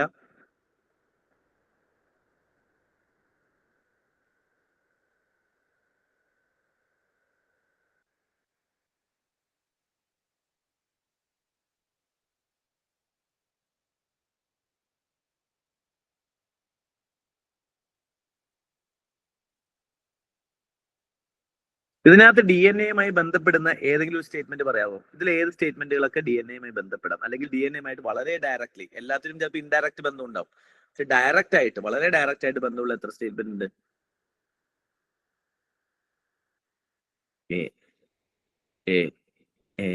ബി പറയുന്നുണ്ട്, എ പറയുന്നുണ്ട് അല്ലെ? ഓക്കെ. നിങ്ങൾക്ക് ഒരു കാര്യം നിങ്ങൾ ശ്രദ്ധിച്ചോ, ഈ DNA പോലെയുള്ള ടെക്നോളജി വരുന്ന സാധനങ്ങളിൽ ബേസിക്കലി നിങ്ങൾ ഇപ്പം DNA പറ്റി നമ്മൾ പഠിക്കുമ്പോഴോ, അല്ലെ DNA-യുമായിട്ട് ഒരു ടെക്നോളജി ഉണ്ടാക്കുമ്പോഴോ, അത് ഭയങ്കര വൈഡ് വെറൈറ്റി ആയിട്ടുള്ള എല്ലാ സാധനത്തിനും ചെയ്യാൻ പറ്റുന്ന രീതിയിലുള്ള ടെക്നോളജി ആയിരിക്കില്ല. കാരണം ഓരോന്നിന്റെയും DNA-യിലുള്ള വ്യത്യാസം. ഇപ്പൊ പ്ലാന്റിനെ പറ്റി പഠിക്കുന്നതും, അല്ലെങ്കിൽ ഇപ്പം ഏവിയൻ സ്പീഷീസ്, കരയിലുള്ള ജീവികള്, അല്ലെ കടലിലുള്ള ജീവികള്, ഇവർക്കൊക്കെ അതിൻ്റെതായ നീഷെ ടെക്നോളജീസ് ആണ് പൊതുവെ ഡെവലപ്പ് ചെയ്യുക. കാരണം ഓരോന്നിനും എന്തുണ്ട്, അതിന് പഠിക്കുന്ന രീതിയിലുള്ള വ്യത്യാസം വരുമ്പോൾ ഓട്ടോമാറ്റിക്കലി അതിന്റെ ടെക്നോളജിയിൽ വ്യത്യാസം വരാം. നീഷെ ടെക്നോളജീസ് ആയിരിക്കും, അതായത് സ്പെസിഫിക് ടെക്നോളജീസ് ആയിരിക്കും. ജനറൽ ടെക്നോളജിയെക്കാട്ടും കൂടുതൽ ഇപ്പൊ ഒരു സാധനം ഇറക്കിയിട്ട് ലോകത്തിലെ എല്ലാ സ്പീഷീസിനെ പറ്റി പഠിക്കാൻ പറ്റുന്ന ഒരു ടെക്നോളജിയെക്കാട്ടും കുറച്ചുകൂടി ഒരു സ്പെസിഫിസിറ്റി അതിനകത്ത് കാണാൻ പറ്റും, നീഷെ കാണാൻ പറ്റും. അപ്പം ഭയങ്കര വലിയ സ്കോപ്പുള്ള, അല്ലെങ്കിൽ എന്താണ്, ഒരു പർട്ടിക്കുലർ ഏരിയ, ഇപ്പൊ നേരത്തെ പറഞ്ഞ പോലെ ലാൻഡും വാട്ടറും പഠിക്കുക എന്ന് പറയുന്നത് കുറച്ച് ഡിഫിക്കൽട്ട് ആയിരിക്കും ഒരു ടെക്നോളജിക്ക്. കാരണം ലാൻഡിലും വാട്ടറും പഠിക്കണമെങ്കിൽ രണ്ടിന്റെയും പഠിക്കാൻ പറ്റുന്ന രീതിയിലുള്ള ടെക്നോളജി നിങ്ങൾ എന്ത് ചെയ്യണം, ഇതിനകത്തേക്ക് ഇടണം എന്നുള്ളതാണ്. ഓക്കെ. അപ്പം ഇതിനകത്ത് DNA-യുമായിട്ട് ഡയറക്റ്റ് റിലേഷൻ ഉള്ളത് എന്താണ്? ബേസിക്കലി ഇപ്പൊ stimulating stem cells to transform into diverse functional tissues എന്നുള്ളത്. സ്റ്റെം സെൽസിനെ സ്റ്റിമുലേറ്റ് ചെയ്യുക എന്നുള്ളതാണ് പറയുന്നത്. സ്റ്റിമുലേറ്റ് ചെയ്യുക, സ്റ്റെം സെൽ ഡിവിലേറ്റ്, അതിനെ ട്രാൻസ്ഫോം ചെയ്ത് ഫങ്ഷണൽ ടിഷ്യൂസ് ആക്കി മാറ്റുക എന്നാണ് ബി പറയുന്നത്. Promoting clonal propagation of horticultural plants. Okay, promotion of clonal propagation of horticultural plants. DNA ആയിട്ട് നോക്കിക്കേ റിലേഷൻ വരുന്നുണ്ട് അത്രേ. Assessing the efficiency of drugs by conducting series of drug trials in a population. ഏറ്റവും ആദ്യം eliminate ചെയ്യാൻ പറ്റുന്ന statement ഇതാണ്. Okay, കാരണം എന്താണ്? ഡ്രഗിന്റെ എഫിഷ്യൻസി കണ്ടക്ട് ചെയ്ത് സ്റ്റഡി നടത്താം, ട്രയൽസ് നടത്താം ഇൻ എ പോപ്പുലേഷൻ എന്നാ പറയുന്നത്. പോപ്പുലേഷൻ എന്ന് പറയുന്നത് ഒരാളല്ല, ഒരു ഗ്രൂപ്പ് ഓഫ് വലിയ ലാർജ് നമ്പർ ഓഫ് പീപ്പിൾ എന്ത് ചെയ്യുന്നു? ഡ്രഗിന് ടെസ്റ്റിംഗ് നടത്തും. ഇതൊരിക്കലും സംഭവിക്കാത്ത കാര്യമാണ്. ഡി പോയ ആരെങ്കിലും ഉണ്ടോ? ഡി പക്ഷെ ഒരിക്കലും പോകരുത്. കാരണം എന്തുകൊണ്ടാണ്? Population trials assessing the efficacy of drugs by എന്താണ്, വളരെ ഈസി ആയിട്ട് അത് എലിമിനേറ്റ് ചെയ്യാൻ പറ്റും. Of drug trials in a population. പോപ്പുലേഷനിൽ ഒരിക്കലും എല്ലാ പോപ്പുലേഷനിലും ഡ്രഗ് ട്രയൽസ് ചെയ്യുന്നു, അതൊരിക്കലും പോസിബിൾ അല്ല. നെവർ എവർ ഇത് പോസിബിൾ ആയിരിക്കില്ല ആ സ്റ്റേറ്റ്മെന്റ്. നമുക്ക് വേണേൽ സാമ്പിളിൽ ചെയ്യാം, പക്ഷെ പോപ്പുലേഷനിൽ ചെയ്യാൻ പറ്റില്ല. ഓക്കെ, അപ്പം അതെന്തായാലും ആദ്യം തന്നെ എടുത്തു കളയാം. കാരണം ട്രയൽസ് എല്ലാ പോപ്പുലേഷൻ എല്ലാവരും ചത്തുപോയി കഴിഞ്ഞാൽ തീർന്നില്ലേ? അപ്പൊ സ്വാഭാവികമായിട്ട് അത് നടക്കില്ല. ഓക്കെ, ഇതിനകത്ത് ഡയറക്റ്റ് ആയിട്ട് എവല്യൂഷണറി അല്ലെങ്കിൽ DNA സ്പീഷീസിനെ പറ്റി പറയുന്നത് എന്താണ്? സ്റ്റേറ്റ്മെന്റ് എ അല്ലേ DNA-യുമായിട്ട് വരുന്നത്. മൈക്രോ സാറ്റലൈറ്റ് എന്ന് പറയുമ്പോൾ നമ്മൾ ഉദ്ദേശിക്കുന്ന മൈക്രോ സാറ്റലൈറ്റ് അല്ല എന്തായാലും ഇത്. ഓക്കെ, സാറ്റലൈറ്റ്സ് പോലെയുള്ള അല്ലെങ്കിൽ ചെറിയ ചെറിയ താഴോട്ട് ഇറങ്ങി ഭയങ്കര മൈക്രോ ആയിട്ടുള്ള വളരെ ചെറുതായിട്ടുള്ള, മൈക്രോ എന്ന് പറയുമ്പോൾ സൈസ് നിങ്ങൾക്ക് അറിയാം അല്ലെ, വളരെ ചെറുതായിട്ടുള്ള സൈസിനെ പറ്റിയാണ് പറയുന്നത്. അപ്പം ഇത് സാറ്റലൈറ്റിനെ പറ്റിയല്ല പറയുന്നത്. Evolutionary relationship of various species, ഇവർ തമ്മിലുള്ള ചെറിയ ചെറിയ സ്പീഷീസിലുള്ള ചെറിയ ചെറിയ ഡിഫറൻസസ് എന്താണ്? Evolutionary species. അതായത് എവല്യൂഷണറി സ്പീഷീസ് എന്ന് പറയുമ്പം നിങ്ങൾ മുന്നോട്ടാണോ പോവുക പുറകോട്ടാണോ പോവുക? നിങ്ങൾ എവല്യൂഷൻ കണ്ടെത്തണം. Will you travel forward or backward? Evolution കണ്ടെത്തണമെങ്കിൽ ബാക്ക്വേർഡ് ആണ് കണ്ടെത്തുക. ഈ രണ്ട് സ്റ്റേറ്റ്മെന്റും പറയുന്നത് ഒരു സാധനത്തിന്റെ മുന്നോട്ട് പോകണമെന്ന്. DNA-യുമായി ബന്ധമുണ്ടെന്നുണ്ടെങ്കിലും രണ്ട് സാധനം പറയുന്നത് മുന്നോട്ട് പോകുന്നതിനെ പറ്റിയിട്ടാണ്. Propagation forward, function into different tissues പുതിയത് ഫോർവേഡ്. രണ്ടും ഒരേ ഡയറക്ഷനിൽ പോകുന്ന സാധനങ്ങളാണ്. ഇത് നോക്കിക്കേ, ബാക്ക്വേർഡ് ഡയറക്ഷന്. മൂന്നെണ്ണവും നിങ്ങൾക്ക് DNA ആയിട്ട് തോന്നുകയാണെന്നുണ്ടെങ്കിൽ, ആക്ച്വലി DNA ആയിട്ട് വളരെ ക്ലോസ് ആയിട്ട് ഡയറക്റ്റ് വരുന്നത് A ആണ്. ഇനി അതല്ല, നിങ്ങൾക്ക് മൂന്നെണ്ണം വരുവാണെന്നുണ്ടെങ്കിൽ മൂന്നെണ്ണത്തിന്റെ നേച്ചർ നോക്കുക. പ്രൊപ്പഗേഷൻ രണ്ടും പ്രൊമോട്ട് ചെയ്യുന്നു, പ്രൊപ്പഗേറ്റ് ചെയ്യുന്നു. അപ്പൊ രണ്ടും ആൻസർ ആവാനുള്ള ചാൻസസ് ഭയങ്കര കുറവല്ലേ?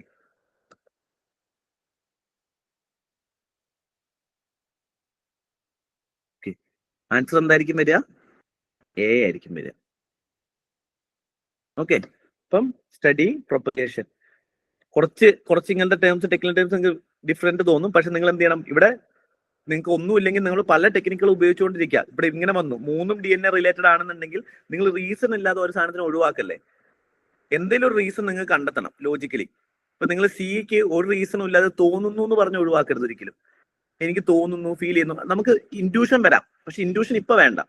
പക്ഷെ തോന്നുന്നു പറഞ്ഞ് ഒഴിവാക്കാതെ ഒരു റിലേഷൻ കണ്ടെത്തുക. ഇത് നോക്കിക്കേ, രണ്ടും ഫോർവേഡഡ് ആണ്. ഒരു സാധനം മുന്നോട്ട് പോകുന്നു. മൈക്രോ സാറ്റലൈറ്റ് വെച്ചിട്ട് നമുക്ക് ഒന്നും ഇതിനകത്തുനിന്ന് മനസ്സിലാക്കാൻ പറ്റുന്നില്ല. കാരണം ഇവിടെ ഒന്നും സാറ്റലൈറ്റുമായി ബന്ധപ്പെടുന്ന ഒരു സാധനവും കിട്ടുന്നില്ല. ആകെ നമുക്ക് അറിയുന്ന വേർഡ് DNA മാത്രമേ ഉള്ളൂ. അങ്ങനെയാണ് എന്നുണ്ടെങ്കിൽ ഇതിനെ എന്തായാലും ഒഴിവാക്കി. Now less ABC are there. ABCനെ ഞാൻ നോക്കുമ്പോൾ, ഇതിനകത്ത് നോക്കുമ്പോൾ ഇത് പുറകോട്ടുള്ള സ്റ്റഡിയാണ്, ഇത് രണ്ടും മുന്നോട്ടുള്ള സ്റ്റഡിയാണ്. സോ ഇതിൽ ഓഡ് 1 ഔട്ട് എന്ന് പറയുന്നത് ഇതാണ്. ഇതൊരിക്കലും രണ്ടെണ്ണം ഉത്തരം വരില്ല. അല്ലെങ്കിൽ ഇത് ഞാൻ ABC ആയിരുന്നു, അല്ലെങ്കിൽ 1, 2, 3 ആണെന്നുണ്ടെങ്കിൽ ഞാൻ ഇതിനെ ക്ലബ് ചെയ്ത് തന്നെ 1 and 2 ആക്കാം. അങ്ങനെ ഒരു ഓപ്ഷൻ ഉണ്ടെങ്കിൽ അങ്ങനെ ചിന്തിക്കായിരുന്നു. പക്ഷെ ഇത് അതും ഇല്ല. ഓഡ് 1 ഔട്ട് ആയിരിക്കും ഉത്തരം വരിക, ABCD ഓപ്ഷൻ ആയതുകൊണ്ട്. അപ്പൊ ഓഡ് 1 ഞാൻ എടുത്തു. ഓക്കെ, ABCD വരുമ്പോൾ എപ്പോഴും ഓഡ് 1 ആയിരിക്കും മിക്കവരും എന്ത് ചെയ്യുക ഉത്തരം വരിക കേട്ടോ. അതും നിങ്ങൾ ആലോചിക്കണം. നമ്മൾ ഇന്നലെ പഠിച്ച ടെക്നിക് കൂടി, ലാസ്റ്റ് മാൻ സ്റ്റാൻഡിങ്, അതുകൂടി നോക്കണം കേട്ടോ. ഇതൊന്നും നോക്കി ഇതിനൊന്ന് വേർഡ് ഡീകൺസ്ട്രക്ട് ചെയ്ത് നോക്കിയേ. ഇത് സയൻസ് ചിലപ്പോൾ നിങ്ങൾക്ക് കുറച്ചുകൂടി കുറെ പേർക്ക് സയൻസ് DNA എന്താ അങ്ങനെ ഒരു ടെക്നിക്കൽ കോൺസെപ്റ്റ് അറിയാത്തവരും ചിലവരുണ്ടാവും. പക്ഷെ ഇതൊന്ന് നോക്കിക്കേ, ഇതൊരു ജനറൽ ക്വസ്റ്റ്യനാണ്. ഒരിക്കലും പഠിച്ച് നിങ്ങൾക്ക് പോകാൻ പറ്റില്ല. പഠിക്കാതെ ആയിരിക്കും നിങ്ങൾ എന്തായാലും ഈ ഒരു പർട്ടിക്കുലർ ക്വസ്റ്റ്യൻ ചെയ്യാൻ വേണ്ടി പോവാ. അങ്ങനെയാവുമ്പം നിങ്ങൾ എങ്ങനെ ഈ ക്വസ്റ്റ്യൻ ചെയ്യും?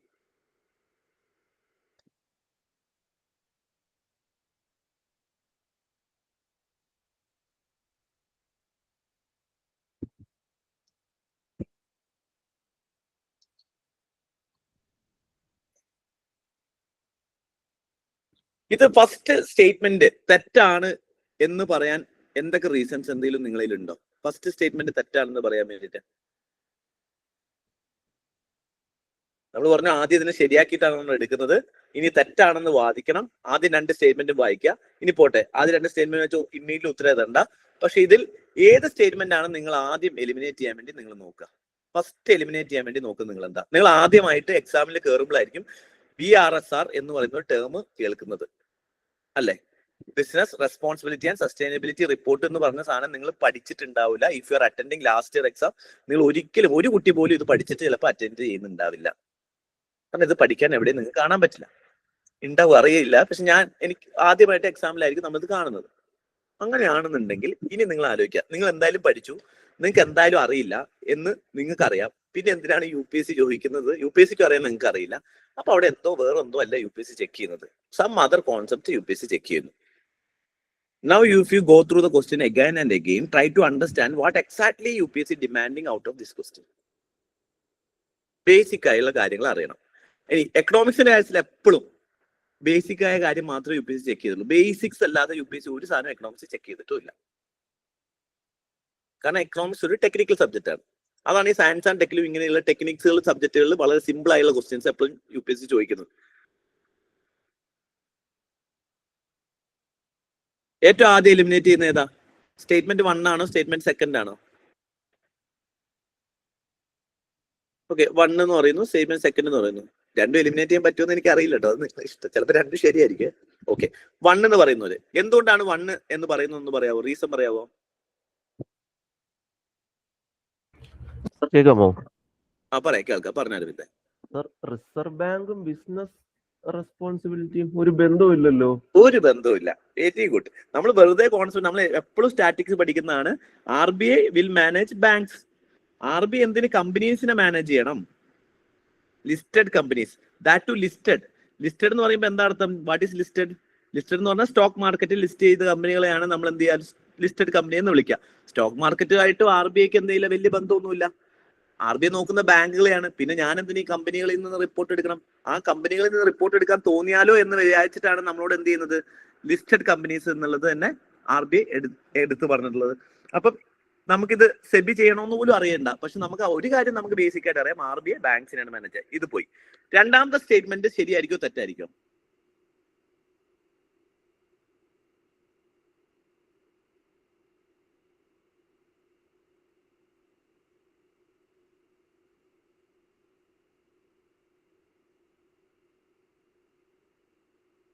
തെറ്റാന്ന് പറയുന്നവർ എത്ര പേരൊന്ന് തംസപ്പ് തന്നെ?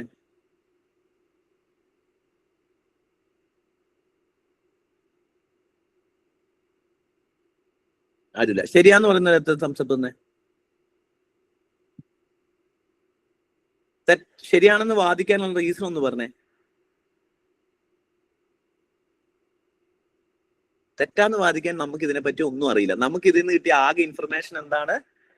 ഈ ഫസ്റ്റ് സ്റ്റേറ്റ്മെന്റിൽ ഇതിന്റെ എക്സ്പാൻഷൻ തന്നിട്ടുണ്ട്. അതെന്തായാലും UPSC തെറ്റിക്കില്ല. കാരണം അതാണ് UPSC ഇങ്ങനെ ബോർഡറിൽ ഇട്ടിരിക്കുന്നത്. UPSCക്ക് അറിയാം ഇത് നിങ്ങൾക്ക് അറിയില്ല എന്നുള്ളത്. അപ്പൊ അതിന്റെ എക്സ്പാൻഷൻ ആണ് അത്. കാരണം ക്വസ്റ്റിന്റെ ഡിമാൻഡ് ഈ റിപ്പോർട്ട് നിങ്ങൾ അറിയോ ഇല്ലോ എന്നുള്ളതല്ല, നിങ്ങൾക്ക് ബേസിക് ഫംഗ്ഷൻ എങ്ങനെയാണ് എക്കണോമി വർക്ക് ചെയ്യുന്നതെന്ന് അറിയോ എന്നുള്ളത് മാത്രമാണ്. അപ്പൊ ഈ എക്സ്പാൻഷൻ UPSC തന്നു. രണ്ടാമത്തെ ക്വസ്റ്റ്യനിൽ UPSC എക്സ്പാൻഡ് ചെയ്യാത്തതിന്റെ കാരണം എന്താണ്? കാരണം ഇത് ട്രൂ ആണ് എന്നുള്ളത് UPSC ഓൾറെഡി അത് എസ്റ്റാബ്ലിഷ് ചെയ്ത് കഴിഞ്ഞു. രണ്ടാമത്തെ എക്സ്പാൻഷൻ തന്നിട്ട് പോലുമില്ല. അപ്പം ഇനി എന്താണ് ഈ റിപ്പോർട്ട് എന്നുള്ളത് നമ്മൾ ആദ്യമായിട്ടാണ് കേൾക്കാൻ പോകുന്നത്. നമുക്ക് മനസ്സിലായി. അപ്പൊ ആ റിപ്പോർട്ട് എന്താണ്? ബിസിനസ് റെസ്പോൺസിബിലിറ്റി സസ്റ്റൈനബിലിറ്റി റിപ്പോർട്ടാണ്. ബിസിനസിന്റെ റെസ്പോൺസിബിലിറ്റിയും സസ്റ്റൈനബിലിറ്റിനെയും പറ്റിയുള്ള റിപ്പോർട്ടാണ്. റെസ്പോൺസിബിലിറ്റി എന്ന് പറയുമ്പോൾ ആരോടുള്ള റെസ്പോൺസിബിലിറ്റി ആവാം? എൻവയോൺമെന്റിനോടുള്ള റെസ്പോൺസിബിലിറ്റി ആവാം, കസ്റ്റമേഴ്സിനോടുള്ള റെസ്പോൺസിബിലിറ്റി ആവാം, അല്ലെങ്കിൽ ഇനിയിപ്പോ സ്റ്റോക്ക് മാർക്കറ്റ് ആരോടാണല്ലോ നമുക്ക് അറിയില്ലല്ലോ, സ്റ്റോക്ക് ഹോൾഡേഴ്സിനോടുള്ള റെസ്പോൺസിബിലിറ്റി ആവാം. ഇനി സസ്റ്റൈനബിലിറ്റി എന്ന് പറയുമ്പോൾ വീണ്ടും എൻവയോൺമെന്റുമായി ബന്ധപ്പെടാം. ഇനി ചിലപ്പോൾ ബിസിനസിന്റെ സസ്റ്റൈനബിലിറ്റി ടു കസ്റ്റമേഴ്സ് അതും ആവാം. അപ്പൊ കൂടുതൽ ഇവിടെ എൻവയോൺമെന്റ് രണ്ട് സ്ഥലത്തും മാച്ചിങ് ആയി വരുന്നുണ്ട് അല്ലെ സസ്റ്റൈനബിലിറ്റി റിപ്പോർട്ട്. ഒരു റെസ്പോൺസിബിലിറ്റി സസ്റ്റൈനബിലിറ്റി റിപ്പോർട്ടിൽ എത്ര പൈസ പ്രോഫിറ്റ് ഉണ്ടാക്കി എന്നാണോ പറയോ, അതോ ഞങ്ങളുടെ റെസ്പോൺസിബിലിറ്റി ആൻഡ് സസ്റ്റൈനബിലിറ്റി എന്താണെന്നാണോ പറയാ? പ്രോഫിറ്റിനെ പറ്റി സംസാരിക്കില്ലല്ലോ. അത് ബിസിനസ് പ്രോഫിറ്റ് റിപ്പോർട്ട്, അങ്ങനെ എന്തെങ്കിലും ബിസിനസ് എക്സ്പാൻഷൻ റിപ്പോർട്ട് അങ്ങനെ എന്തെങ്കിലും പറഞ്ഞാൽ പോരെ. ഇവിടെ എന്താ പറഞ്ഞത്? Business responsibility and sustainability report which is submitting make disclosure in the report that are largely non-financial in nature. Matching ആണോ? ഈ വേർഡിന്റെ എക്സ്പാൻഷനും ഇതും തമ്മിൽ മാച്ചിങ് അല്ലേ? മാച്ചിങ് ഫീൽ ചെയ്യുന്നവരൊന്ന് തംസപ്പ് തരുമോ?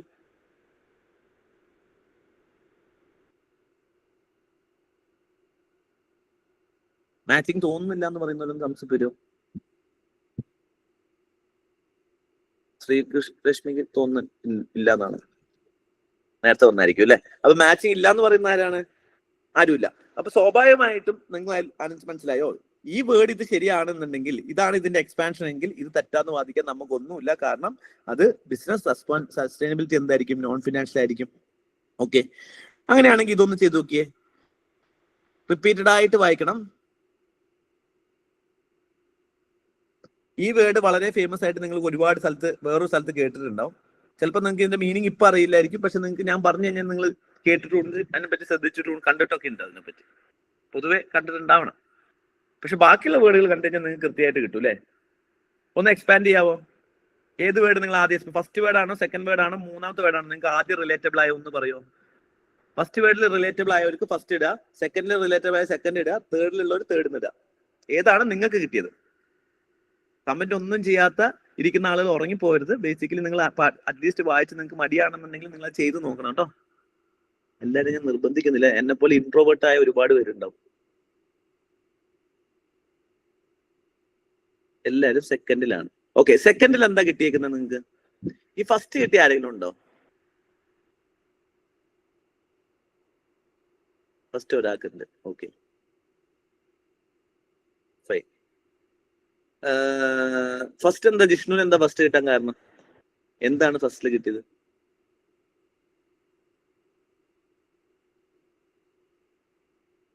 റീഡിംഗ് റൂമിലായിരിക്കും. ഫൈൻ. ഓക്കെ, സി തേർഡിൽ കിട്ടിയത് ആരുമില്ല. പോണ്ട് സ്കേറ്റർ, സ്കേറ്റ് ചെയ്യുന്ന പോണ്ട് സ്കേറ്റർ. അപ്പൊ പോണ്ട് ഇതിനകത്ത് നോക്കിയ വേർഡ് ഹോപ്പർ. ഹോപ്പർ എന്ന് പറഞ്ഞാൽ തുള്ളുന്ന സാധനം അല്ലെ? പച്ചത്തുള്ളൻ അല്ലെങ്കിൽ എന്താണ് ഫ്രോക്ക് ഹോപ്പർ, തുള്ളി കളിക്കുന്ന ആളുകൾ.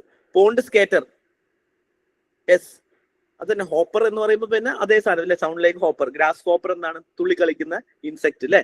ഓക്കെ, അതിന്റെ മീനിങ് അറിയുന്നോണ്ടാണ് ജിഷ്ണുവിന്. ഫൈൻ. ഓക്കെ, നോളജിന്റെ ഒരു അപാര കൂടാരം തന്നെ Jishnu. So hopper. Okay, hopper basically എന്താണ്? തുള്ളൻ. പോണ്ട് എന്ന് പറയുന്നത് പോണ്ട് സ്കേറ്റർ. നിങ്ങളെ നാട്ടിലൊക്കെ എന്താ പറയുന്ന അറിയില്ല, ഈ എഴുത്തച്ഛൻ എന്നൊക്കെ നമ്മളെ നാട്ടിലൊക്കെ പറയും. അങ്ങനെ സാധനം നിങ്ങളെ നാട്ടിൽ കേട്ടിട്ടുണ്ടോ? ഒരു പ്രാണി വെള്ളത്തിന്റെ മുകളിൽ കൂടെ ഇങ്ങനെ വരയ്ക്കുന്നത് നിങ്ങൾ ആരും കേട്ടിട്ടില്ല അല്ലെ? എന്റെ നാട്ടിൽ മാത്രമേ ഉള്ളൂ എഴുത്തച്ഛൻ. ഓക്കെ, ഇനി അതല്ല എന്നുണ്ടെങ്കിൽ സ്കേറ്റർ എന്ന് പറയുന്നത് എന്താണ്? ബേസിക്കലി പോണ്ടിൽ എന്ത് ചെയ്യുന്നു? തെന്നി കളിക്കുന്ന ആളല്ലേ? സ്കേറ്റ് ചെയ്യുക എന്ന് പറഞ്ഞാൽ എന്താണ്? അതിന്റെ മുകളിലല്ലേ സ്കേറ്റ് ചെയ്യുക? ഓക്കെ, സ്കേറ്റ് ചെയ്യുന്ന പോകുന്ന ആളുകൾ. ഓക്കെ, അപ്പൊ പോണ്ട് സ്കേറ്ററും ഹോപ്പറും ഇതൊക്കെ ഏതുമായിട്ട് റിലേറ്റ് ചെയ്യുന്നു എന്ന് പറയാവോ? എ എന്ന് പറയുന്നവരൊന്ന് തംസപ്പ് വരുമോ? എന്തായാലും പോണ്ടിന്റെ മുകളിൽ കൂടെ ഹോപ്പ് ചെയ്തുകൊണ്ട് ബേർഡ് നടക്കില്ല അല്ലെ? ഹോപ്പറും അല്ല, ഫ്രോഗ് ഹോപ്പർ, ബേർഡിന് പേര് വരില്ല. ഫിഷ് എന്ന് പറയുന്നവർ ആരെങ്കിലും ഉണ്ടോ? ആരുമില്ല. തംസപ്പ് വരുമോ? റെപ്റ്റൈൽസ് എന്ന് പറയുന്ന ആരെങ്കിലും ഉണ്ടോ? പോണ്ടിന്റെ മുകളിൽ കൂടെ തെന്നി നടക്കുന്ന റെപ്റ്റൈൽസ് അല്ലെങ്കിൽ തുള്ളി നടക്കുന്ന ഹോപ്പർ ഇല്ല. ഇൻസെക്ട്സ് ഒന്ന് തംസപ്പ് വരുമോ? പക്ഷെ സിക്കാഡ ആർക്കും മനസ്സിലായിട്ടില്ല അല്ലെ? ഫൈൻ. മോഹൻലാൽ ഫാൻസ് ഒന്ന് തംസപ്പ് വരുമോ? ഓക്കെ, ഇത്രയും മോഹൻലാൽ ഫാൻസ് ഉണ്ട്. എമ്പുരാൻ സിനിമ കണ്ടവരൊന്ന് എമ്പുരാൻ സിനിമ കണ്ടവരൊന്ന് തംസപ്പ് വരുമോ? എല്ലാരും കണ്ടിട്ട്. എമ്പുരാനിലെ മോഹൻലാൽ ഇട്ട മോതിരം ശ്രദ്ധിച്ചിട്ടുണ്ടോ? ആ മോതിരത്തിന്റെ മുകളിൽ ഒരു ചിഹ്നം ഉണ്ടോ? ആ ചിഹ്നം എന്തിന്റെ ചിഹ്നമാണ്? It's A cicada. It's A very world famous അല്ലെങ്കിൽ എന്താണ് മോസ്റ്റ് ലക്ഷറിയസ് ബ്രാൻഡ് സിക്കാഡ എന്ന് പറഞ്ഞിട്ട് ഒരു സാധനമല്ലേ? കുറെ അതിനെ പറ്റിയിട്ട് കുറെ യൂട്യൂബേഴ്സ് ഒക്കെ ഭയങ്കര അതിന്റെ തിയറീസും അതിന്റെ പഴയ സാധനങ്ങളൊക്കെ ഇട്ടിട്ടുണ്ടല്ലോ. സിക്കാഡന്റെ ഒരു പ്രാണീന്റെ ചിഹ്നം നിങ്ങൾ കണ്ടിട്ടുണ്ടാവും. ഓക്കെ, സോ സിക്കാഡ ഒരു തരിപ്പ് മറ്റേ പച്ച കളറിൽ ഈച്ചയില്ലേ? ആ ഈച്ച അത് തന്നെ. ഓക്കെ, അപ്പൊ ഈസി ആയിട്ട് ഇൻസെക്ട്. അത് ഒന്നും അറിയില്ല, ഇത് കിട്ടണമെന്നില്ല, ഇതൊന്നും കാര്യം കിട്ടില്ല. ബേസിക്കലി നമുക്ക് എല്ലാവർക്കും ഇത് അറിയണം. പക്ഷെ ഇവിടെ നിങ്ങൾ പിടിക്കണം, ഹോപ്പറിൽ പിടിക്കണം, പോണ്ട് സ്കേറ്ററിൽ പിടിക്കണം. ഇതാരും തെറ്റിച്ചിട്ടില്ലല്ലോ? Very good. ഇതൊന്ന് നോക്കിക്കേ, വളരെ ലോജിക്കായിട്ട് നിങ്ങൾ ചിന്തിക്കണം. നിങ്ങൾ ഈ ഒരു സ്റ്റേറ്റ്മെന്റിന്റെ പുറത്ത് നിന്ന് നിങ്ങൾ ചിന്തിക്കേണ്ട പല കാര്യങ്ങളുണ്ട്. അപ്പം എന്തോ ക്ലബ് ചെയ്യാൻ പറ്റുന്ന നോക്കുക. എന്തൊക്കെ ടെക്നിക്കുകൾ നിങ്ങൾക്ക് യൂസ് ചെയ്യാം? ക്ലബിംഗ് യൂസ് ചെയ്യാം. ഇന്ത്യയുടെ ഒരു പ്രസന്റ് സ്റ്റാറ്റസ് വെച്ച് നിങ്ങൾ ഇതിനെ പറ്റി ചിന്തിക്കാം. ഓക്കെ, ഈ അങ്ങനെ റിലേറ്റബിൾ ആയിട്ടുള്ള എന്തൊക്കെ സാധനങ്ങൾ ഇതിനകത്തുണ്ട്. അതുപോലെ തന്നെ ഇതിനകത്ത് എന്താണ് ക്വസ്റ്റ്യൻ മൊത്തം വായിക്കുക.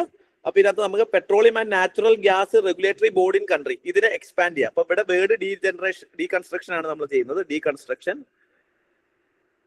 ഇവിടെ നമ്മൾ കപ്ലിംഗ് സ്റ്റേറ്റ്മെന്റ് ചെയ്യുന്നുണ്ട്. പിന്നെ ഇന്ത്യന്റെ ഒരു സ്റ്റാറ്റിസ്റ്റിക്കൽ ബാക്ക്ഗ്രൗണ്ട്, ഇന്ത്യക്ക് എന്തായിരിക്കും വേണ്ടി വരിക എന്നുള്ള സാധനങ്ങളൊക്കെ ഒന്ന് നോക്കിയിട്ട് ഒന്ന് ആലോചിക്കും. ഫസ്റ്റ് ഏതൊക്കെ എലിമിനേറ്റ് ചെയ്യാം എന്നുള്ളതൊക്കെ നിങ്ങളൊന്ന് നോക്കിക്കേ. ഓക്കെ, ഒരു സെക്കൻഡ് നിങ്ങൾക്ക് വായിക്കാൻ സമയം തരുന്നു, എന്നിട്ട് നിങ്ങൾ ആലോചിച്ചാൽ മതി. ആലോചിച്ചോ.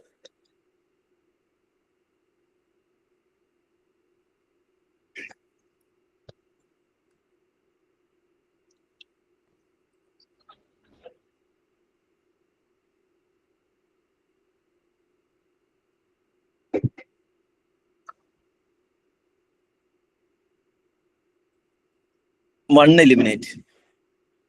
എലിമിനേറ്റ് ചെയ്യുന്നു എന്ന് പറയുന്നവർ എത്ര പേരുണ്ട്? ഓക്കെ, ഇതിൽ ഏതൊക്കെ സ്റ്റേറ്റ്മെന്റ് ക്ലബ് ചെയ്യാൻ പറ്റും? എന്തുകൊണ്ടാണ് വൺ എലിമിനേറ്റ് ചെയ്തതെന്ന് പറയോ? ഒരാൾ ആരെങ്കിലും ഒന്ന് പറയോ? വൺ എലിമിനേറ്റ് ചെയ്ത് ആരെങ്കിലും എന്തുകൊണ്ടാന്ന് പറയാൻ പറ്റുമോ? ആരും പറയില്ല. ക്ലബ് ചെയ്യാൻ ഇന്ത്യയില് ലാർജ് ആയിട്ടുള്ള ഒരു പ്രൊഡക്ഷൻ ഉണ്ടോ ക്രൂഡ് ഓയിലിന്റെ? ഓക്കെ, അതുകൊണ്ടാവാം. പിന്നെ ഇമ്പോർട്ട് കൂടുതലാണ്. Okay, production of. ഓക്കെ, നിങ്ങൾ ആ ബോഡിന്റെ പേരൊന്ന് കൃത്യമായി വായിക്കണേ. ഇനി ഇതിനകത്ത് ക്ലബ് ചെയ്യാൻ പറ്റുന്ന സ്റ്റേറ്റ്മെന്റ് ഏതൊക്കെയാ ഒന്ന് പറഞ്ഞേ. എയും അല്ല ബിയും സിയും ക്ലബ് ചെയ്യാൻ പറ്റൂലേ? സിയും ക്ലബ് ചെയ്യാൻ പറ്റും. അതിനെക്കാട്ടും ക്ലബ് ചെയ്യാൻ പറ്റുന്ന രണ്ട് സ്റ്റേറ്റ്മെന്റുകൾ 1ഉം 4ഉം അല്ലേ ഏറ്റവും കൂടുതൽ ക്ലബ് ചെയ്യാൻ പറ്റുന്നത്? Both are talking about production അല്ലേ? One is talking about production of crude oil, another is talking about production of natural gas. അല്ലേ? ഇനി ബോഡി നോക്കിക്കഴിഞ്ഞാൽ ബോഡിയിൽ രണ്ടും പെട്രോളിയവും നാച്ചുറൽ ഗ്യാസിനെ പറ്റി സംസാരിക്കുന്നുണ്ട്. അപ്പൊ ഇൻ കേസ് ബോഡി എന്തെങ്കിലും ചെയ്യുന്നുണ്ടെങ്കിൽ ഒന്ന് നാച്ചുറൽ ഗ്യാസിനും ചെയ്യുന്നുണ്ടാവും, എന്ത് ചെയ്യുന്നുണ്ടാവും, ക്രൂഡ് ഓയിലിനും ചെയ്യുന്നുണ്ടാവും. രണ്ടും പക്ഷെ പ്രൊഡക്ഷനെ പറ്റിയാണ് സംസാരിക്കുന്നത്.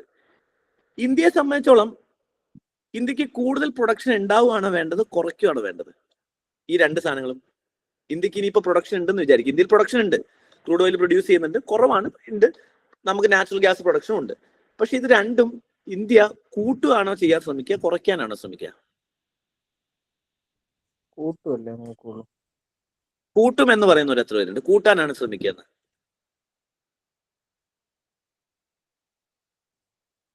ഇന്ത്യയിൽ നാച്ചുറൽ ഗ്യാസ് ഉണ്ടായിരുന്നുവെങ്കിൽ ഇത് മേടിക്കേണ്ടി വരില്ലെങ്കിൽ നമ്മളിപ്പോ ഈ ട്രംപിന്റെ മുമ്പിലും ഈ റഷ്യന്റെ ഇടയിലും കിടന്ന് നമ്മളിങ്ങനെ ഞെരുങ്ങി കളിക്കുക. നമുക്ക് എങ്ങനെയെങ്കിലും ഈ സാധനം നമ്മളെ കിട്ടുവാണെങ്കിൽ നമുക്ക് അതാണ് ഏറ്റവും നല്ലത് അല്ലെ? അപ്പൊ കൂട്ടാനാണ് നോക്കുക. പക്ഷെ ഈ ബോഡി എന്താണ്? റെഗുലേറ്ററി ആണ്. റെഗുലേറ്ററി എന്ന് പറയുമ്പോൾ റെസ്ട്രിക്ഷൻ ആണോ ഒരു സാധനം? റെഗുലേറ്റ് ചെയ്യുക എന്ന് പറയുന്ന ഒരു സാധനത്തിന്റെ meaning is it restriction or allowing? ആ വേർഡിന്റെ മീനിങ് പ്രൊമോഷൻ ആണോ റെസ്ട്രിക്ഷൻ ആണോ? Restriction. A body which is called as regulatory, which means it is creating some restrictions rather than promotion. Alle. For example, we have Trade Facilitation Council, which means there is no restriction, it is facilitating. This is restriction. Production നമ്മൾ restrict ചെയ്യോ? ഇല്ല. Easy ആയിട്ട് നിങ്ങൾക്ക് എന്ത് ചെയ്യാം? നമുക്ക് എന്താ restrict ചെയ്യാം? Refine, storage, distribution of petroleum, സ്ട്രാറ്റജിക്കലായിട്ടുള്ള സാധനങ്ങളാണ്. Marketing, sale of petroleum products, രണ്ടും റിലേറ്റഡ് അല്ലേ? ഡിസ്ട്രിബ്യൂഷൻ, ഇവിടെ നൺ ഓഫ് ദി അബോവ് ഉണ്ടോ നോക്കിയേ? നൺ ഓഫ് ദി അബോവും ഇല്ല. ഡിസ്ട്രിബ്യൂഷനും സെയിലും റിലേറ്റഡ് ആണ്. സ്റ്റോറേജും ബേസിക്കലി എന്താണ്? റിഫൈനിങ്, ഇതൊക്കെ എന്താണ്? റിലേറ്റഡ് ആണ്. എന്താണ്? രണ്ട് സ്റ്റേറ്റ്മെന്റ് തമ്മിലും ഒരു കോറിലേഷൻ, ക്ലബിങ് അവിടെയും പോസിബിൾ ആണ്. 2ഉം 3ഉം ക്ലബ് ചെയ്യാം, 1ഉം 4ഉം ക്ലബ് ചെയ്യാം. ഒരിക്കലും പ്രൊമോഷൻ, ക്രൂഡ് ഓയിൽ ഉണ്ടാക്കണ്ടെന്ന് നമ്മുടെ ഗവൺമെന്റ് ഒരിക്കലും പറയില്ല. ക്രൂഡ് ഓയിൽ എങ്ങനെയും ഉണ്ടാക്കണമെന്നല്ലേ പറയുള്ളൂ. Because it's A strategical good. നമുക്കത് വേണം. എന്തെങ്കിലും നമ്മൾ എന്ത് ചെയ്തേനെ? നമ്മുടെ ട്രേഡ് ഡെഫിസിറ്റ് മാറിയേനെ. അപ്പൊ നമ്മൾ കൂടുതൽ പ്രൊമോട്ടേ ചെയ്യുള്ളൂ. ക്ലിയർ ആണോ? വളരെ ലോജിക്കൽ അല്ലേ? ഈ സ്റ്റേറ്റ്മെന്റ് ഈസി ആയിട്ട് ചെയ്തുകൂടെ? പല ടെക്നിക്കുകൾ ഉപയോഗിച്ച് കഴിഞ്ഞാൽ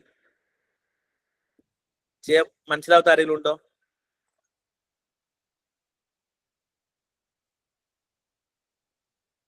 ഈ ഉത്തരം കിട്ടാത്ത ആരെങ്കിലും ഉണ്ടോ?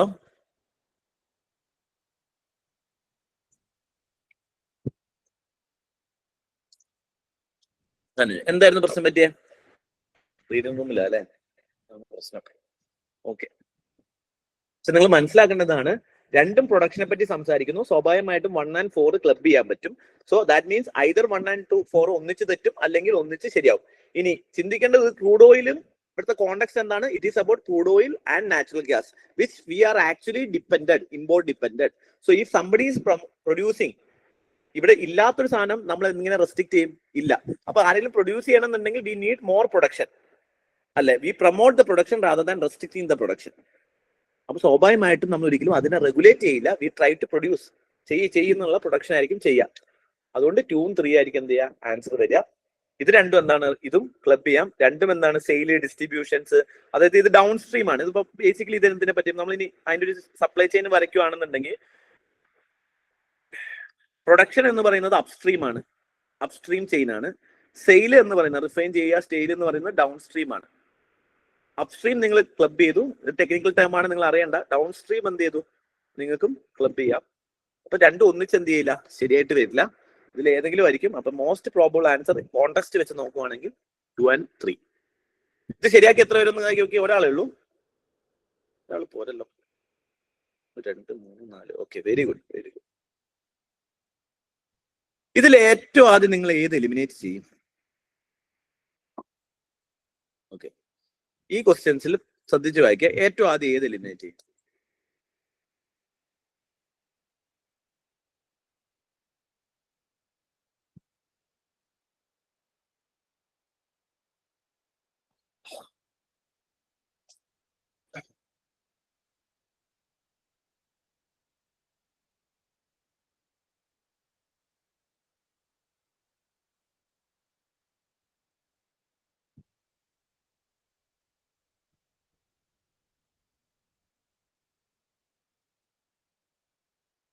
എലിമിനേറ്റ് ചെയ്യാനുള്ള റീസൺ ഒന്ന് പറയോ? 2 എലിമിനേറ്റ് ചെയ്യുന്ന പറയുന്നത് റീസൺ പറയോ?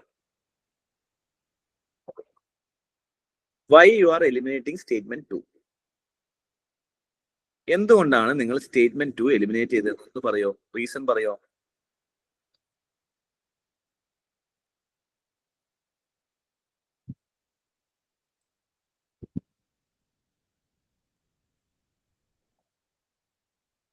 അർജുനെ, റീസൺ ഒന്ന് പറയൂടാ. Food production, direct air capturing. Direct air capture as emerging technology, which of the following statement is correct? ആ ഫുഡ് പ്രൊഡക്ഷൻ എന്ന് പറയുന്നതിന് മുന്നേ ഉള്ള സ്റ്റേറ്റ്മെന്റിന്റെ വേർഡിങ്സ് ഒന്നും ശ്രദ്ധിച്ചേ. ഇറ്റ്സ് എ ടെക്നോളജി അല്ലേ? ടെക്നോളജി, ഒരു പുതിയ ടെക്നോളജി എമർജ് ചെയ്ത് വരുന്നു, കംപ്ലീറ്റ് ആയില്ല. പക്ഷെ ആ ടെക്നോളജി വെച്ചിട്ട് ക്യാൻ ബി ഒന്ന് plastic production and in food processing. Food processing എന്ന് പറഞ്ഞു കഴിഞ്ഞാൽ എന്താ? ഫുഡ് പ്രൊഡക്ഷൻ അല്ല, ഫുഡ് ഉണ്ടാക്കുകയല്ല പറയുന്നത്, food processing. That means food processing ഇൻഡസ്ട്രിയിൽ പാക്കിംഗ് ഉണ്ടാവും. Packing can be A food processing അല്ലേ? നമ്മൾ എന്ത് ചെയ്യുന്നു, ഇപ്പൊ ചിപ്സ്, ലേസിന് എന്ത് ചെയ്യുന്നു, ലേസ് പൊട്ടറ്റോനെ എടുത്ത് ലേസ് ആക്കി മാറ്റുന്നു. അതിന്റെ ഒരു പ്രോസസ്സിന് എന്തെങ്കിലും ഉണ്ടെന്ന് വിചാരിക്കുക. It is can be, possibilities അല്ലേ, മാക്സിമം പോസിബിലിറ്റി അല്ലേ നമ്മൾ ടെക്നോളജിയിൽ എടുക്കുക. Can be. എന്തെങ്കിലും തെറ്റ് പറയാൻ പറ്റുമോ? എടുത്തൂടെ? ഒന്ന് ഡയറക്റ്റ് എയർ ക്യാപ്ചർ ആണ്. ഡയറക്റ്റ് എയർ ക്യാപ്ചർ എന്ന് എയർ ക്യാപ്ചർ ചെയ്യുന്നു. ഒരു സാധനം ഇവിടെ മിഷൻ വെക്കുന്നു, ആ മിഷനിലൂടെ എയർ ക്യാപ്ചർ ചെയ്യുന്നു. എമർജിംഗ് ടെക്നോളജിയാണ്. That means new technology. So പുതിയ ടെക്നോളജി എപ്പോഴും എന്തായിരിക്കണം? ടെക്നോളജി ഗോസ് ഇൻ അഡ്വാൻസ്മെന്റ് അല്ലെ? എപ്പോഴും നിങ്ങൾ ആലോചിക്കുന്ന സ്റ്റേറ്റ്മെന്റ് ടെക്നോളജി അഡ്വാൻസ് ചെയ്താണ് പോവുക. അതായത് എക്സിസ്റ്റിംഗ് ടെക്നോളജിയെക്കാട്ടും ഏറ്റവും ഫീച്ചേഴ്സ് കൂടിയതായിരിക്കും പുതിയ ടെക്നോളജി. പഴയ ടെക്നോളജിയെക്കാട്ടും എപ്പോഴും ഫീച്ചേഴ്സ് കൂടുന്നതായിരിക്കും പുതിയ ടെക്നോളജി. ഓക്കെ, അത് നിങ്ങൾ ഓർക്കുക. ടെക്നോളജി ഒരിക്കലും പുറകോട്ട് സഞ്ചരിക്കില്ല. ഫോർ എക്സാമ്പിൾ, CD വന്നതിന് ശേഷമേ DVD വരുള്ളൂ. DVD ആദ്യം കണ്ടുപിടിച്ചില്ലെങ്കിൽ ഒരിക്കലും CD കണ്ടുപിടിക്കില്ലായിരുന്നു. DVD CD നിങ്ങൾക്ക് അറിയാലോ അല്ലെ? ഓക്കെ, CD കണ്ടുപിടിച്ചതിന് ശേഷം DVD കണ്ടുപിടിക്കും. ഒരിക്കലും DVD കണ്ടുപിടിച്ചിട്ട് ആരും CD കണ്ടുപിടിക്കില്ല. അതിന് ടെക്നോളജി അഡ്വാൻസ്മെന്റ് എന്നല്ല പറയാം, ടെക്നോളജി പുറകോട്ട് പോയി എന്നാണ് പറയാം. അപ്പൊ ടെക്നോളജി ഒരിക്കലും പുറകോട്ട് പോകില്ല, ടെക്നോളജി മുന്നോട്ടാണ് പോവുക. ഇനി it can be used way of carbon sequestration. എയറിനെ ക്യാപ്ചർ ചെയ്യുന്നു, ഓട്ടോമാറ്റിക്കലി വേർഡ് ഡീകൺസ് ചെയ്യുമ്പോൾ എയറിനെ പിടിക്കുന്നു. എയറിനെ പിടിക്കുമ്പോൾ എയറിൽ കാർബൺ ഉണ്ട്, കാർബൺ സീക്വസ്ട്രേഷൻ ഉപയോഗിക്കാം. It can be valuable approach. ഇത് യൂസ് ചെയ്യുന്നു പോലും ആ സ്റ്റേറ്റ്മെന്റ് പറയുന്നില്ല. ഇറ്റ് ക്യാൻ ബി എ, ഇതിനൊരു പോസിബിലിറ്റി ഉണ്ട്. അതും ഒരു valuable approach for plastic production and in food processing industry. Food processing ഒരു വാല്യുബിൾ ആയിട്ടുള്ള ഒരു സാധനമായിട്ട് ഇതിനെ യൂസ് ചെയ്യാൻ പറ്റും. പ്ലാസ്റ്റിക് കാർബൺസ് ആണ്. എഗെയിൻ നമുക്ക് ഫുഡ് പ്രോസസിങ്ങിന് എന്ത് ചെയ്യാം, ചിലപ്പം ഉപയോഗിക്കാൻ പറ്റിയേക്കാം. In aviation, it can be a source of carbon for combining with hydrogen to create synthetic low carbon fuel. ഇത് വെച്ചിട്ട് ക്രിയേറ്റ് ചെയ്യോ എന്നുള്ളതൊന്നും നമുക്കറിയില്ല. പക്ഷെ it can be A source of carbon combusting. അത്രയും ശരിയാണെന്ന് നമുക്ക് ഉറപ്പായിട്ട് പറയാൻ പറ്റും അല്ലെ? എയർ പിടിക്കുന്നു, എയർ പിടിച്ച് അതിനെ ക്യാപ്ചർ ചെയ്യുന്നു, ക്യാപ്ചർ ചെയ്യുമ്പോൾ എയറിൽ കാർബൺ ഉണ്ട്. 1 and 3 ഈസ് ക്ലബ്ഡ് സ്റ്റേറ്റ്മെന്റ് ആണ്. രണ്ടും എയർ ക്യാപ്ചറിനെ പറ്റിയാ പറയുന്നത്. 3 പറയുന്ന ഒരു പോസിബിലിറ്റി വാല്യൂബിൾ അപ്രോച്ച് മാത്രമേ 3 പറയുന്നുള്ളൂ. പോസിബിലിറ്റിയാണ് ടെക്നോളജി. ഇവിടെ ഒന്നും എലിമിനേറ്റ് ചെയ്യാൻ പറ്റില്ല. ഇവിടെ എലിമിനേറ്റ് ചെയ്യാൻ ഒരു റീസണും ഇല്ല. 3 എന്തായിരിക്കണം? കറക്റ്റ് ആയിരിക്കണം. അതുകൊണ്ട് ഞാൻ പറഞ്ഞത് എല്ലാം പോയി എലിമിനേറ്റ് ചെയ്യരുത്. അതായത് പോസിബിലിറ്റി നിങ്ങൾക്ക് റീസൺ ഉണ്ടെങ്കിൽ മാത്രമേ എലിമിനേറ്റ് ചെയ്യാവുള്ളൂ. ഒരു വേർഡ് അല്ല എലിമിനേറ്റ് ചെയ്യാൻ. നമ്മളിപ്പോ ഇതുവരെ ഇത്രയും കാലം എലിമിനേറ്റ് ചെയ്ത് ഒരു വേർഡ് വെച്ചിട്ടാണ്. ആ വേർഡിന്റെ അപ്പുറം ഒരു കോണ്ടെക്സ്റ്റുമായിട്ട് കൂടി നമ്മൾ എന്ത് ചെയ്യണം? അതിനെ ലിങ്ക് ചെയ്യണം. അപ്പം 2 എലിമിനേറ്റ് ചെയ്യാൻ പറ്റില്ല. ഓക്കെ, ഞാൻ വെറുതെ ചോദിച്ചതാണ്. എനിക്കറിയാം ഞാൻ എലിമിനേറ്റ് ചെയ്യാൻ പറ്റുമെന്ന് വെച്ചാൽ നിങ്ങൾ ഏതെങ്കിലും എലിമിനേറ്റ് ചെയ്യാൻ ശ്രമിക്കും. അതിനുവേണ്ടി തന്നെ ചോദിച്ചതാണ്. ആക്ച്വലി എലിമിനേറ്റ് ചെയ്യാൻ പറ്റില്ല. ഓക്കെ, ബീറ്റ നിങ്ങൾക്ക് അറിയായിരിക്കുന്നു വിചാരിക്കുന്നു. ഒരു മിനിറ്റ്, കുറച്ചുകൂടി ടഫിലേക്ക് പോകണം. ഇതൊന്ന് ചെയ്ത് നോക്കിക്കേ. ഇതൊരു ടെക്നോളജി തന്നെ ഒന്ന് നോക്കൂ. ഇതൊന്ന് ചെയ്ത് നോക്കിക്കേ.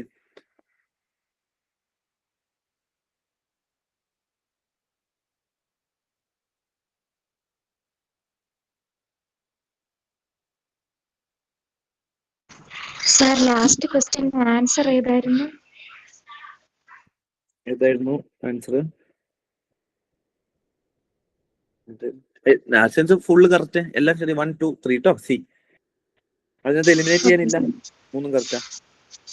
കാരണം എലിമിനേറ്റ് ചെയ്ത് വാദിക്കാൻ നമുക്ക് അതിനകത്തൊന്നും ഇല്ലല്ലോ.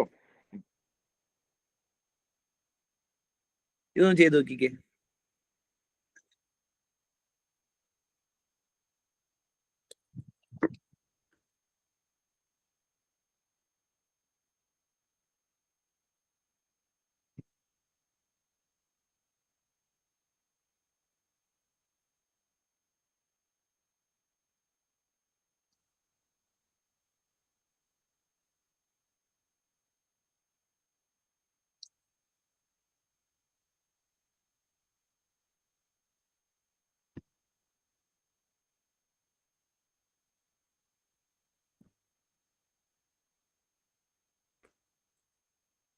ഓക്കെ, ഇതിന്റെ ഉത്തരം ഏതായിരിക്കും? ആൻസർ നമുക്കറിയാം. അറ്റ്ലീസ്റ്റ് 2 ശരിയാണ്. നമ്മൾ ഇതൊരു ടെക്നോളജിയാന്നും പറയുന്നു.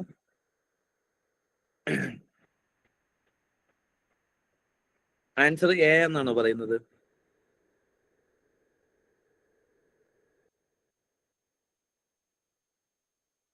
ഒന്നുകൂടി ചിന്തിച്ചു നോക്കുക. ഇപ്പം നമ്മൾ എങ്ങനെ കൃഷി ചെയ്യുന്നു?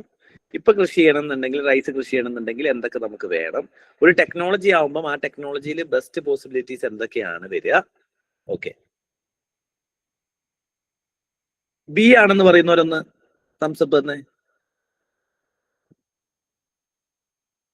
നോൽ ഷജി ബി എന്ന് പറയുന്നുണ്ട് അല്ലെ? ഓക്കെ, ഗൗതമും ബി ആണ്. ഫൈൻ. ഓക്കെ, ബി എന്ന് പറയുമ്പോൾ ഫസ്റ്റ് റെഡ്യൂസ്ഡ് സീഡ് റിക്വയർമെന്റ്. അതാണ് തെറ്റെന്ന് പറയുന്നത്. സീഡ് കുറച്ച് വേണ്ട. എന്തുകൊണ്ടാണ് അത് പറയാൻ കാരണം? അത് തെറ്റാന്ന് പറയാൻ കാരണം എന്താ?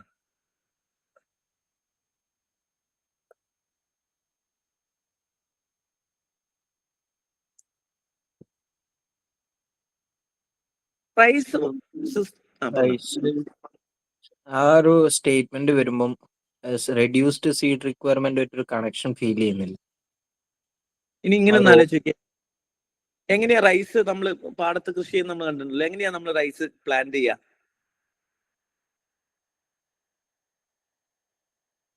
വിതയ്ക്കുമല്ലോ ചെയ്യുന്നത്. അത് നമ്മൾ എടുത്തിട്ട് എറിയ അല്ലെ? എറിയുമ്പം റൈസിന്റെ സീഡിന്റെ റിക്വയർമെന്റ് കൂടുകയോ കുറയോ?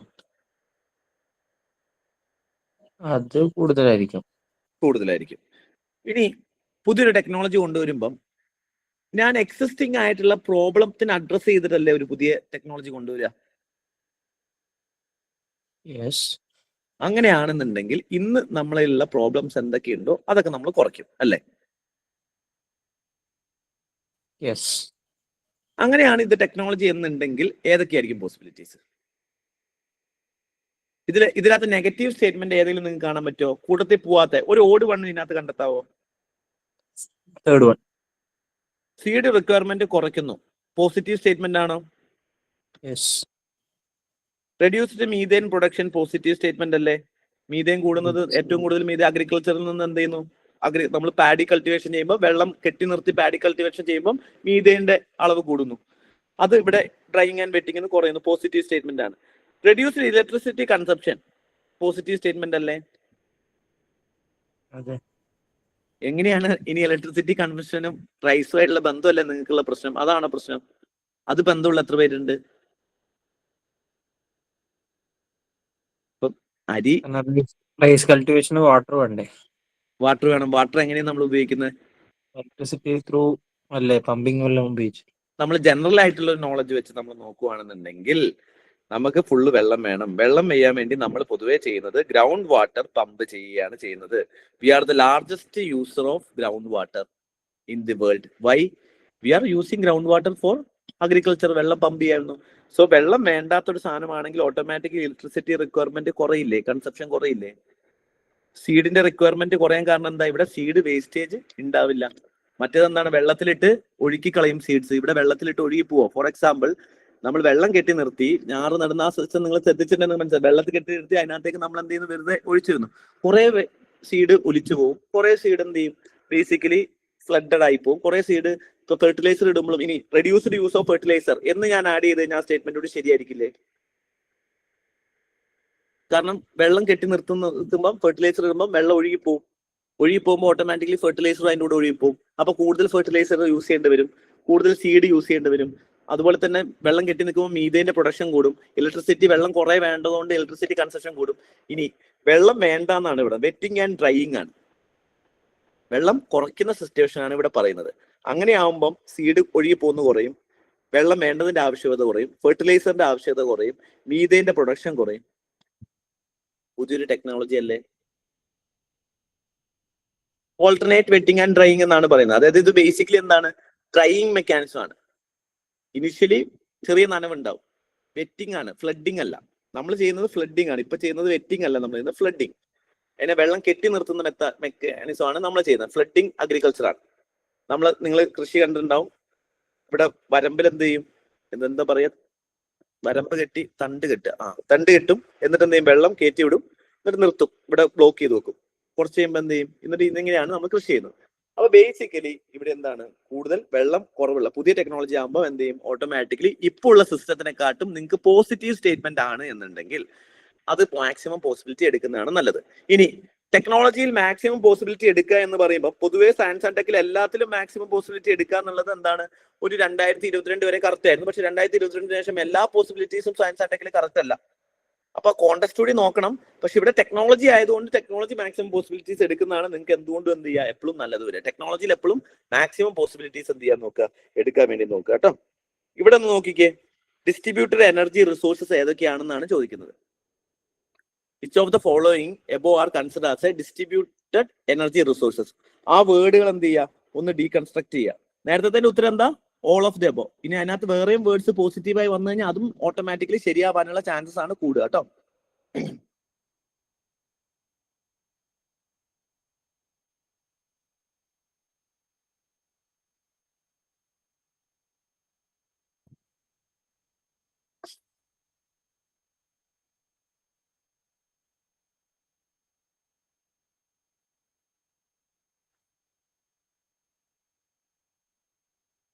ഇതിനകത്ത് ഡി പറയുന്നവരൊക്കെ ഒന്ന് കൈ കാണിച്ചേ. ഓക്കെ, ഡി അല്ല എന്ന് പറയുന്നവര്, ഓക്കെ ഇതൊക്കെ ഡി ആണല്ലേ. ഓക്കെ, ഇനി സി പറയുന്നവരൊന്ന് പറഞ്ഞേ. ആരുമില്ല. ബി, എ ഒരാളുണ്ട് അല്ലേ. എന്താ എ പറയാൻ കാരണം?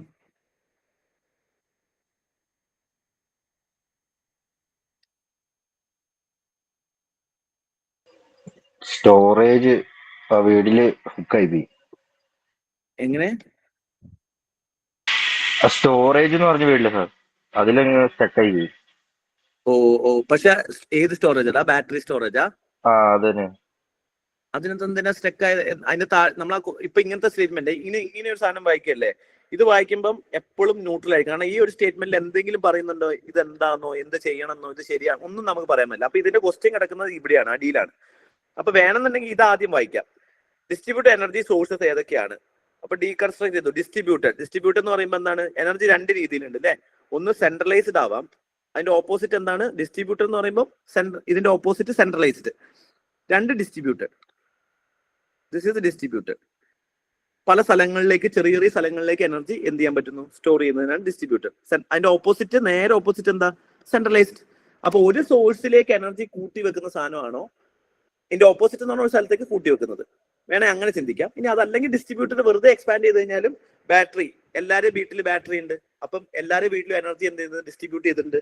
ബയോമാസ് ജനറേഷൻസ് എന്താ, പല സ്ഥലം എന്ത് പറ്റി, ബാറ്ററി ഇല്ല എല്ലാവരും വീട്ടിലും. ഓക്കെ, അപ്പൊ ബയോമാസ് ജനറേഷൻസ് നിങ്ങളില്ലേ? ബയോമാസ് ജനറേഷൻ എന്ത് ചെയ്യുന്നുണ്ട്, ബയോമാസ് പല സ്ഥലങ്ങളിൽ ഓരോ വീടുകളിലല്ല, ഇപ്പം ബയോഗ്യാസിന്റെ അങ്ങനെ അല്ലെങ്കിൽ ജനറേറ്റ് ചെയ്യുന്ന സാധനങ്ങൾ ഓരോ വീടുകളിലുണ്ട്. ഫ്യൂവൽ സെൽസ് എഗെയിൻ പല സ്ഥലങ്ങളിലായിട്ട് ഫ്യൂവൽ സെൽസ്, ബാറ്ററിന്റെ സെൽസ്, ഫ്യൂവൽ സെൽസ് സ്റ്റോർ ചെയ്യാൻ പറ്റും. റൂഫ് ടോപ്പ് ഇപ്പൊ ഈ വീടിന്റെ മുകളിലുണ്ടെങ്കിൽ അപ്പുറത്തെ വീടിന്റെ മുകളിലുണ്ട്, പല സ്ഥലങ്ങളിലെ ഡിസ്ട്രിബ്യൂട്ടർ ആണ്. സെൻട്രലൈസ്ഡ് ആണെങ്കിൽ എങ്ങനെയാണ്, ന്യൂക്ലിയർ പവർ പ്ലാന്റ് സെൻട്രലൈസ്ഡ് ആണോ? ന്യൂക്ലിയർ എന്ന് പറഞ്ഞാൽ എന്റെ വീട്ടിലെ ന്യൂക്ലിയർ പവർ പ്ലാന്റ് അല്ലല്ലോ, ഒരു സ്ഥലത്ത് നിന്ന് ഡിസ്ട്രിബ്യൂട്ട് ചെയ്യുന്നു, പല സ്ഥലത്തേക്ക് എനർജി പോകുന്നു. സോ സെൻട്രലൈസ്ഡ് എനർജിയാണ് nuclear power plant. Hydro thermal power plants centralised ആണ്. ഓക്കെ, അത് കുഴപ്പമില്ല. ഓക്കെ, മനസ്സിലായല്ലോ, അതിന്റെ ഐഡിയ മനസ്സിലായല്ലോ. ഇതൊന്ന് ചെയ്തു നോക്കിക്കേ, ഈ ഒരു സാധനം ചെയ്തു നോക്കിക്കേ.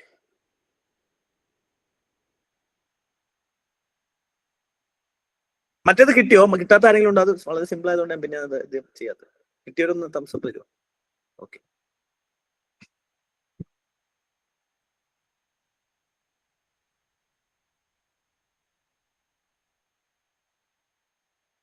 പണ്ട് ഉത്സവപ്പറമ്പിലൊക്കെ വിളിച്ചു പറയല്ലോ, സംഭാവനകൾ കൂടുമ്പം പരിപാടി ഉഷാറാവെന്ന് പറയുന്ന പോലെയാണ് ഇവിടെ തംസപ്പുകൾ കൂടുമ്പോൾ പരിപാടി ഉഷാറാവും.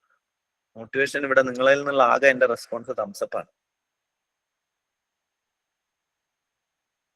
അത് വെച്ച് ഓവറാക്കണ്ട, വായിക്ക്.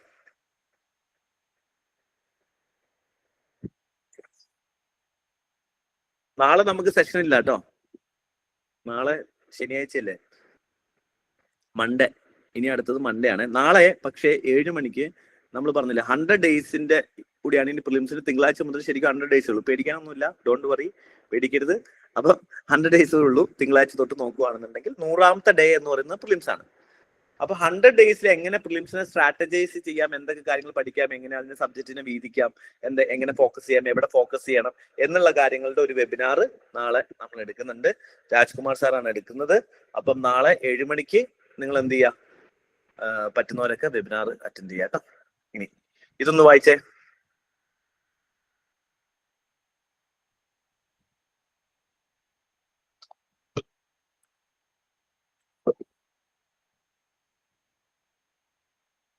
ഇതിനകത്തുനിന്ന് ആദ്യം എന്തൊക്കെ ഒഴിവാക്കാം? ആദ്യം നിങ്ങൾ ശ്രദ്ധിക്കേണ്ടത്, നിങ്ങൾക്ക് ഇത് അറിയില്ല എന്ന് വിചാരിക്കുക, ഒന്ന് അത് ആ വർഷത്തെ കറണ്ട് അഫയേഴ്സ് ആയിരുന്നു, വളരെ ഇമ്പോർട്ടന്റ് കറണ്ട് അഫയേഴ്സ് ആയിരുന്നു. കാരണം ഇത് വെച്ചിട്ട് കുറെ ഇഷ്യൂസ് അന്ന് basically this is related to USSR. അപ്പൊ പഴയ ഇഷ്യൂസ് ഉണ്ടായിരുന്നു, അതിനെപ്പറ്റി വന്നു. പിന്നെ ദിസ് ഈസ് ഓൾസോ ആ കറണ്ട് അഫയേഴ്സ് വരാൻ കാരണം because of China did this same സാധനം. അപ്പം ഇതൊക്കെ കേൾക്കുമ്പോൾ ചിലപ്പോൾ പെട്ടെന്ന് കൂടി കിട്ടും, അതുകൊണ്ടാണ് ഞാൻ അത് ഒഴിവാക്കുന്നത്. ഓക്കെ, ഫസ്റ്റ് ഒഴിവാക്കാൻ പറ്റുന്ന സ്റ്റേറ്റ്മെന്റുകൾ ഏതൊക്കെയാ?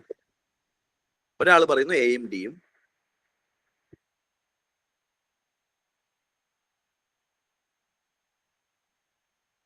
വേറൊരാൾ പറയുന്നു ബിയും ഡിയും.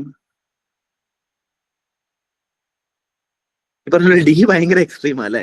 ഡി നോക്കിക്കേ, a spacecraft move along a comet with the same speed and places a probe on its surfaces. കോമറ്റിന്റെ കൂടെയൊക്കെ സെയിം സ്പീഡിൽ പോയി കറങ്ങി, ഭയങ്കര കോംപ്ലക്സ് ആയിട്ടുള്ള സ്റ്റേറ്റ്മെന്റ് ആണ് ഡി എന്ന് പറയുന്നത്. ഡി എലിമിനേറ്റ് ചെയ്യാം. ഓക്കെ, അതും ഫ്രാക്ഷണൽ ഓർബിറ്റൽ ബോംബാർഡ്മെന്റ് സിസ്റ്റം. ബോംബാർഡ് എന്ന് പറയുമ്പോൾ പ്രോബ് ചെയ്യാനാണ്, ബോംബ് ചെയ്യാൻ, എന്തോ പൊട്ടിത്തെറിക്കാൻ പോകുന്നല്ല, ബോംബാർഡ്മെന്റ് അല്ലേ. ബോംബാർഡ്മെന്റ് എന്ന് പറഞ്ഞാൽ നിങ്ങൾക്കറിയില്ല, ബോംബ് ഇടുന്ന അല്ലെങ്കിൽ പൊട്ടിത്തെറിപ്പിക്കുന്ന എന്തെങ്കിലും സിസ്റ്റം ആയിരിക്കുമല്ലോ.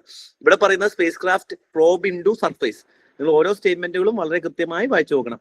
അപ്പം സ്പേസ് ക്രാഫ്റ്റ് കൊണ്ട് ബോംബ് അത് അതിനെ പ്രോബ് ചെയ്യുന്നു. അപ്പൊ ബോംബാർഡ്മെന്റ് അല്ല അതെന്തായാലും. പിന്നെ ഭയങ്കര കോംപ്ലക്സ് ആണ്, അതിന്റെ സ്പീഡിലൊക്കെ പോയി ഡി ഒഴിവാക്കി. ഗുഡ്. ഇനി ബാക്കിയുള്ളവർ കൂടുതൽ ഒഴിവാക്കിയത് ബി ആണ്. Space craft land on another planet after making several orbital motions. Okay, ആദ്യം കുറെ നേരം കറങ്ങും അതിന്റെ ചുറ്റും, എന്നിട്ട് കുറച്ചു നേരം ബോറടിക്കുമ്പോൾ എന്ത് ചെയ്യും, സ്പേസ് ക്രാഫ്റ്റ് വേറൊരു പ്ലാനറ്റിന്റെ മുകളിൽ പോയി ഇരിക്കുമെന്നാണ് പറയുന്നത്.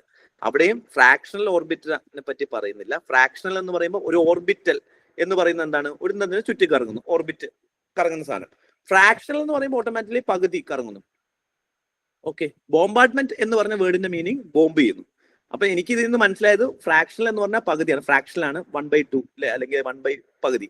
ഓർബിറ്റ് വിളിക്കുന്നു. പക്ഷെ ഇത് വെച്ചിട്ടുള്ള വലിയ കോമൺ സെൻസോ വിവരമൊന്നും നമുക്കില്ല. പക്ഷെ ഒരു കോമൺ സെൻസ് നമുക്ക് അറിയുന്നത് ഫ്രാക്ഷൻ ഓർബിറ്റ് വെച്ചിട്ട് ഭയങ്കര റിലേറ്റ് ആവാൻ ഞാൻ സയന്റിസ്റ്റ് അങ്ങനെ വലിയ രീതിയിൽ ഇതെങ്ങനെയാണ് പകുതി ഓർബിറ്റ് കറങ്ങുന്നതെന്ന് അറിയില്ല. ആകെയുള്ളത് ബോംബാർഡ്മെന്റ് ആണ്, ബോംബ് ചെയ്യുന്നു. Okay fine. ഇനി അതുകൊണ്ട് ബി ഒഴിവാക്കി. ഇനി നമുക്ക് എയും സിയും ഉണ്ട്. എയും സിയിൽ നിന്നും ഏത് ഒഴിവാക്കാം? 50-50 എ ഒഴിവാക്കി എന്ന് പറയുന്നവര് എന്തുകൊണ്ട് എ ഒഴിവാക്കി എന്ന് പറയാമോ?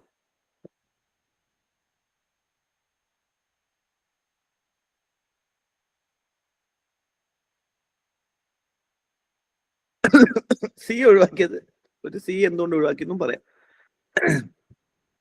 എന്തുകൊണ്ടാണ് നിങ്ങൾ എ ഒഴിവാക്കിയത്?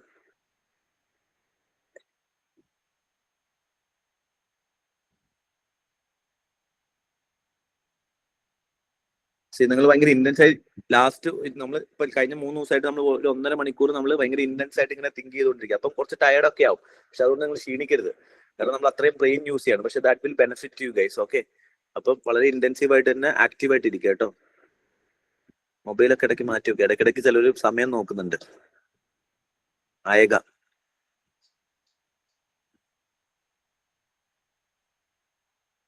എക്സ്പ്ലോർഡ് എന്നതുകൊണ്ട് എ എടുത്തു. ഓക്കെ, എ എടുത്തവരാണ് പറയുന്നത് അല്ലേ? എ ഓർബിറ്റ് ക്ലിയർ അല്ല. Okay, A hydrogen space launch in space to counter the explored approaching the earth എക്സ്പ്ലോഡിറ്റിനെ. ഓക്കെ, എക്സ്പ്ലോർഡ് എന്ന് കണ്ടതുകൊണ്ടാണ് അത് എടുത്തത്. Okay, space. മറ്റേത് എ എടുത്തവരൊന്ന് പറയാമോ? എനിക്ക് അതിന്റെ റീസൺ അറിഞ്ഞാൽ കൊള്ളാന്നുണ്ട്. അതുകൊണ്ടാണ് എ ഒഴിവാക്കിയവര് കേട്ടോ. എ ഒഴിവാക്കിയവരും എ എടുത്തവര്, നിങ്ങൾ റീസൺസ്. സാർ, സി എന്ന ഓപ്ഷനില് ബോംബാർഡ്മെന്റ് എന്നൊരു ആ വാക്കിനെ കോംപ്ലിമെന്റ് ചെയ്യുന്ന വേറൊന്നും കാണുന്നില്ല. പക്ഷെ ഓപ്ഷൻ എയില് എക്സ്പ്ലോർഡ് എന്ന വാക്ക് അതിന്റെ കൂടെ അലൈൻ ചെയ്ത് പോണുണ്ട്. അതുകൊണ്ട് ചെയ്യുന്നത്. ഇനി എന്തിനെയാണ് ആ ബോംബ് ഇടുന്നതെന്ന് ഒന്ന് ആലോചിച്ച് നോക്കിക്കേ. ബോംബ് എന്ന് പറയുമ്പോൾ ബേസിക്കലി നമ്മൾ ഒരു സാധനത്തിന് ബോംബ് ഇടുന്നത് ബേസിക്കലി എക്സ്പ്ലോർഡ് ചെയ്യുന്നത് നമ്മൾ ശത്രു സാധനങ്ങളൊക്കെ ആയിരിക്കും നമ്മൾ ബോംബ് ചെയ്യുന്നത്. ഇനി അങ്ങനെയല്ല എന്നുണ്ടെങ്കിൽ ഇവിടെ 2-3 കാര്യങ്ങളുണ്ട് നമുക്ക് എ ഒഴിവാക്കാനേ. രണ്ടും റിലേറ്റഡ്, ഭയങ്കര ക്ലോസ് സ്റ്റേറ്റ്മെന്റ് ആണ്. ഇനി നിങ്ങൾ 2 ക്ലോസ് സ്റ്റേറ്റ്മെന്റ് ആണ്, 50-50 ആയതുകൊണ്ട് നിങ്ങൾ ഓരോ സ്റ്റേറ്റ്മെന്റും വളരെ ശ്രദ്ധിക്കുക. എന്നിട്ട് അതിന്റെ കോണ്ടെക്സ്റ്റ് നോക്കുക. ഫസ്റ്റ് സ്റ്റേറ്റ്മെന്റ് പറയുന്നത് ഒന്ന് ഹൈപ്പർസോണിക് മിസൈലാണ്. ഹൈപ്പർസോണിക് നമ്മൾ എന്തിനു വേണ്ടി യൂസ് ചെയ്യും? മോസ്റ്റ് അഡ്വാൻസ്ഡ് ടെക്നോളജി ആണ് നമുക്ക് മനസ്സിലായി. Hypersonic is most advanced technology. Hypersonic means sub below the sound. എന്തിനാണ് നമ്മൾ ഈ ബിലോ സൗണ്ട് ലെവലുള്ള ഭയങ്കര, അല്ലെങ്കിൽ സൗണ്ടിന്റെ സ്പീഡിനെക്കാട്ടും ഭയങ്കര, അല്ലെങ്കിൽ സൗണ്ടിനെക്കാട്ടും ഭയങ്കര ഫാസ്റ്റ് ആയിട്ടുള്ള സാധനം ഉപയോഗിക്കുന്നത്? റഡാർ ബ്രേക്ക് ചെയ്യാൻ വേണ്ടിയിട്ടും ശത്രുക്കൾ അറിയാതിരിക്കാനുമാണ്. ഇങ്ങനെ ഒരു മിസൈൽ ഇട്ടിട്ട് അത് ശത്രുക്കളൊന്നും അറിയാതെ റഡാറൊക്കെ കട്ട് ചെയ്ത് പിടിക്കാൻ പറ്റാത്ത ഒരു സാധനത്തിനെ നമ്മൾ ഇട്ടിട്ട് എന്തിനാണ് പൊട്ടിക്കുന്നത് അറിയോ? ആസ്ട്രോയിഡിനെയാണ് നമ്മൾ ബേസിക്കലി എന്ത് ചെയ്യുന്നത്? പൊട്ടിക്കുന്നത്. ഇതൊരു നല്ല കാര്യമില്ല. 4 ആൾ അറിഞ്ഞാൽ ഇപ്പം എന്ത് പ്രശ്നം? അതായത് ഭൂമിയിലേക്ക് വരുന്ന എല്ലാവർക്കും വേണ്ടി ഭൂമിയിലേക്ക് വരുന്ന ഒരു സാധനത്തിനെ പൊട്ടിക്കുന്ന ഒരു സിസ്റ്റം, അതിനെ സബ്സോണിക് ഹൈപ്പർസോണിക് മിസൈലാണ് അതിനു വേണ്ടി നമ്മൾ ഉണ്ടാക്കിയിരിക്കുന്നത്. ഹൈപ്പർസോണിക് മിസൈൽസ് ഒക്കെ നമ്മൾ എന്തിനാ ഉണ്ടാക്കുക? ബേസിക്കലി ഡിഫെൻസീവ് പർപ്പസിന് വേണ്ടിയിട്ടല്ലേ. ബിക്കോസ് വൈ ഹൈപ്പർസോണിക് സൂപ്പർസോണിക് ഒക്കെ ഉണ്ടാക്കാനുള്ള കാരണങ്ങൾ എന്താ? ഈ സ്പീഡ് കൂട്ടുന്ന ഇതിന്റെ വ്യത്യാസം ഉണ്ടാക്കാനുള്ള കാരണങ്ങൾ എന്തിനാണ്? ബേസിക്കലി നമുക്ക് നമ്മുടെ ശത്രു രാജ്യങ്ങൾ റഡാർ കട്ട് ചെയ്ത് നമുക്ക് കയറി പോകാൻ പറ്റണം. നമ്മളെ ടാർഗറ്റ് ചെയ്യാൻ നോക്കിയാലും, സൗണ്ട് വെച്ച് ടാർഗറ്റ് ചെയ്യാൻ നോക്കിയാലും, നമ്മൾ സൗണ്ട് ഇവിടെ കേൾക്കുമ്പോഴേക്കും നമ്മൾ അങ്ങ് കുദാമിൽ എത്തിയിട്ടുണ്ടാവണം. അപ്പം പിടിക്കാൻ പാടില്ല എന്നുള്ളതാണ് ഇതിന്റെ മേജർ ആയിട്ടുള്ള റീസൺ. പക്ഷെ ഇവിടെ നിങ്ങൾ എക്സ്പ്ലോർഡ് ചെയ്യാൻ ഉദ്ദേശിച്ചിരിക്കുന്ന ഒരു സാധനം ഒരു ശത്രു രാജ്യത്തിനെയോ ഒരു ടാർഗറ്റിനെയോ അല്ല. ഒരാൾക്കും ഒരു ദ്രോഹം ചെയ്യുന്നുണ്ട്. പക്ഷെ ഞാൻ ഉദ്ദേശിച്ചത് ഇതിനോട് ആരോടും ദേഷ്യമില്ല, ഒരു എനിമി അല്ലല്ലോ. ആസ്ട്രോയിഡ് എന്ന് പറഞ്ഞാൽ നാച്ചുറൽ സാധനമല്ലോ. ഇതിനെ പൊട്ടിക്കാൻ വേണ്ടിയിട്ട് നമ്മൾ ഇത്രയും കഷ്ടപ്പെടേണ്ട ആവശ്യമുണ്ടോ? ഒരു നോർമൽ മിസൈലൊക്കെ വിട്ടാൽ പോരെ. ബട്ട് എന്താണ്? ബേസിക്കലി സൂപ്പർസോണിക് മിസൈൽ തന്നെയാണ്. പക്ഷെ ഇവിടുത്തെ പ്രശ്നം അസ്ട്രോയിഡ് ആയതുകൊണ്ടാണ് ഇവിടുത്തെ പ്രശ്നം. അസ്ട്രോയിഡിനെ ഒരു സൂപ്പർ മിസൈൽ വെച്ച് നമ്മൾ എക്സ്പ്ലോർ ചെയ്യോ? A missile that put into stable orbit, first orbital, fractional orbital, stable orbit around the earth and deorbit over a target on earth. Bomb ചെയ്യുന്നു. എവിടെ നമ്മൾ ബോംബ് ചെയ്യുന്നു? ഒരു ടാർഗറ്റിനെ ബോംബ് ചെയ്യുന്നു. Target on earth. ഇനി ആ ടാർഗറ്റ് എവിടെയാണ്? എർത്തിലാണ് ടാർഗറ്റ്. അപ്പം this is an a defence system. ഓർബിറ്റിൽ പോകുന്നു. ബേസിക്കലി സിസ്റ്റം എന്താന്ന് വെച്ച് കഴിഞ്ഞാൽ ഇത് USSR ഉണ്ടാക്കിയതാ ഇവർക്ക് വേണ്ടി. ഇപ്പൊ ചൈന ഉണ്ടാക്കി. അതുകൊണ്ടാണ് ഇത് ന്യൂസിൽ വന്നത്. ലോ എർത്ത് ഓർബിറ്റിൽ പോകും. എന്നിട്ട് സ്വാഭാവികമായിട്ട് ഇത് ഭയങ്കര ഹൈപ്പർസോണിക് ആയതുകൊണ്ട് 1 സ്പീഡാണ്, അതുകൊണ്ട് റഡാറിൽ കുടുങ്ങില്ല. ഇനി ഇത് ഫുൾ ഓർബിറ്റ് കറങ്ങില്ല, അതാണ് ഇതിന്റെ ഏറ്റവും വലിയ. ഫുൾ ഓർബിറ്റ് കറങ്ങുകയാണെങ്കിൽ ഇതിന്റെ പിടിക്കാനുള്ള ചാൻസ് കൂടുതലാണ്. That is Y it is known as fractional. പക്ഷെ ഇതൊന്നും അറിയണ്ട ഇത് ചെയ്യാൻ, പിന്നീട് ഞാൻ പറയുന്നതാണ്. പക്ഷെ എന്ത് ചെയ്യുന്നു, ഇതിൽ പകുതി ഓർബിറ്റിൽ നിന്ന് ഇത് കട്ട് ചെയ്തിട്ട് എവിടെയാണോ ടാർഗറ്റ് ആ ടാർഗറ്റിലേക്ക് പോയി അറ്റാക്ക് ചെയ്യും. ബോംബാർഡ്മെന്റ് സിസ്റ്റം. ക്ലിയർ ആയോ? അവിടെ ആ ബോംബാർഡ്മെന്റ് എന്ന് പറഞ്ഞ സിസ്റ്റം നിങ്ങൾ ശ്രദ്ധിക്കണം. അവിടെ എക്സ്പ്ലോഷൻ എന്ന് പറഞ്ഞ വേർഡ് ഉണ്ടാവുന്നതുകൊണ്ട് ബോംബാർഡ്, പക്ഷെ എന്തിനെ എക്സ്പ്ലോഡ് ചെയ്തു എന്നുള്ളതാണ് ഇവിടുത്തെ ഇമ്പോർട്ടന്റ്. അസ്ട്രോയിഡിനെ ആരും ബോംബ് ചെയ്തിട്ട് എന്നുള്ള വേർഡ് നമുക്ക് ഉണ്ടാവില്ല. അസ്ട്രോയിഡിനെ നമ്മൾ എന്ത് ചെയ്യും, ക്യാപ്ചർ ചെയ്യാം, റീഡയറക്ട് ചെയ്യാം. അസ്ട്രോയിഡിനെ നമ്മൾ എന്ത് ചെയ്യാം, റീഡയറക്ട് ചെയ്യും. നമ്മൾ ഇവിടുന്ന് ഒരു മിസൈൽ ഇടും, അതിനെ കൊണ്ട് ഇടിപ്പിക്കും, ഇങ്ങോട്ട് വരാൻ പോകുന്നതിന് പകരം അത് തെന്നി മാറി വേറെ സ്ഥലത്തേക്ക് വേറൊരു പ്ലാനറ്റിൽ പോയി വീഴും, അപ്പുറത്തെ അയൽവക്കത്ത് പോയി വീഴും. അതാണ് നമ്മൾ പൊതുവെ ചെയ്യുക, അല്ലെങ്കിൽ നമ്മൾ ക്യാപ്ചർ ചെയ്യുകയാണ് ബേസിക്കലി ചെയ്യുക. അപ്പം ബേസിക്കലി അത് ഇവിടെ നമ്മൾ ചെയ്തിരിക്കുന്നത് ഹൈപ്പർസോണിക് മിസൈൽ ഉപയോഗിച്ചിട്ട് അതിനെ അറ്റാക്ക് ചെയ്ത്. ഇതെന്തിനാണ് അസ്ട്രോയിഡ് വരുന്നത് ആരും അറിയാതെ, മനസ്സിലായോ? അതൊരു പോസിറ്റീവ് സാധനം അല്ലേ? നമ്മൾ എർത്തിനെ ഒരു അറ്റാക്ക് ചെയ്യുന്ന സാധനത്തിന് ഹൈപ്പർസോണിക് മിസൈലിന്റെ ഒന്നും ആവശ്യമില്ലല്ലോ. അപ്പൊ ഇങ്ങനെയൊക്കെ ചിന്തിച്ചു കഴിഞ്ഞാൽ നിങ്ങൾക്ക് കിട്ടാം. ബേസിക്കലി എന്താണ് ഞാൻ ഇതിന്റെ ഏതൊക്കെ ലെയറിൽ പോവാന്നുള്ളത് ഞാൻ പറഞ്ഞുള്ളൂ. അത്രയൊന്നും ചിന്തിക്കേണ്ട കാര്യമില്ല. ബേസിക്കലി നിങ്ങൾ ആലോചിച്ചാൽ മതി, അസ്ട്രോയിഡിന് വേണ്ടിയിട്ട് എന്തായാലും ബോംബാർഡ് സിസ്റ്റം ഇടില്ല, ബോംബ് ചെയ്യുന്നു എന്നാ പറയുന്നത്. അപ്പൊ അതൊരു ടാർഗറ്റിനെ ആയിരിക്കും നമ്മൾ ബോംബ് ചെയ്യാം. ഓക്കെ, പിന്നെ ഓർബിറ്റ്. ഇതൊന്ന് നോക്കിക്കേ, ലാസ്റ്റ് ക്വസ്റ്റ്യൻ. വിശക്കുന്നുണ്ടെന്ന് എനിക്കറിയാം. ലാസ്റ്റ് ക്വസ്റ്റ്യൻ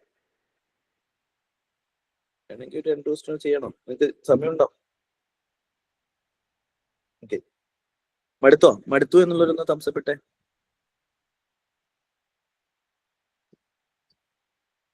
ആ ഒരു പവർ കണ്ടില്ല, അവസാനത്തെ ആ ഒരു നിമിഷവും പോരാടും. ഇനി എന്ത് വന്നാലും പ്രിലിംസ് ക്ലിയർ ചെയ്തിട്ട് ശക്തിയുള്ളൂ എന്നുള്ള ആ ഒരു ഡിറ്റർമിനേഷൻ ആണ് എനിക്ക് നിങ്ങളെ ഇഷ്ടം. ഇങ്ങനെ നിങ്ങൾ വർക്ക് ചെയ്ത് കഴിഞ്ഞാൽ നിങ്ങൾ എന്തായാലും പ്രിലിംസ് കയറും, പൊളിക്കും നിങ്ങൾ. ഓക്കെ, അപ്പൊ ഇതെന്ന് പറഞ്ഞേ, reference to corporate social responsibility rules in India consider the following statement. വളരെ വ്യക്തമായി വായിക്കാം. ഓക്കെ, ലാസ്റ്റ് ക്വസ്റ്റിന്റെ ആൻസർ സി എന്തായിരുന്നു? C yes. കാരണം മറ്റേത് അസ്ട്രോയിഡിനെ ബോംബ് ചെയ്യില്ലല്ലോ നമ്മൾ, അതാണ് ഞാൻ പറഞ്ഞ logic. Okay, I hope you got it. Question 50. With reference to corporate social responsibility rules in India, consider the following statement. CSR rules specify expenditure that benefit. Direct നിങ്ങൾ ഇരുന്ന് വായിക്കുക, നിങ്ങൾ സ്വയം വായിക്കുക, ഞാൻ വായിക്കുമ്പോൾ നിങ്ങൾ ചിലപ്പോൾ ശ്രദ്ധിക്കില്ല.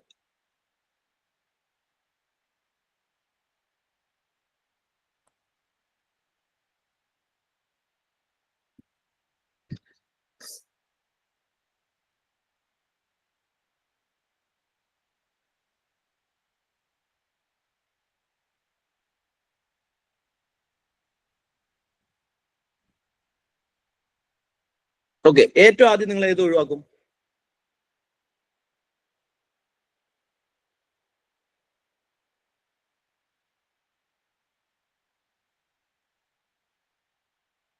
രണ്ട് ഒഴിവാക്കാനുള്ള റീസൺ ഒന്ന് പറയാവോ?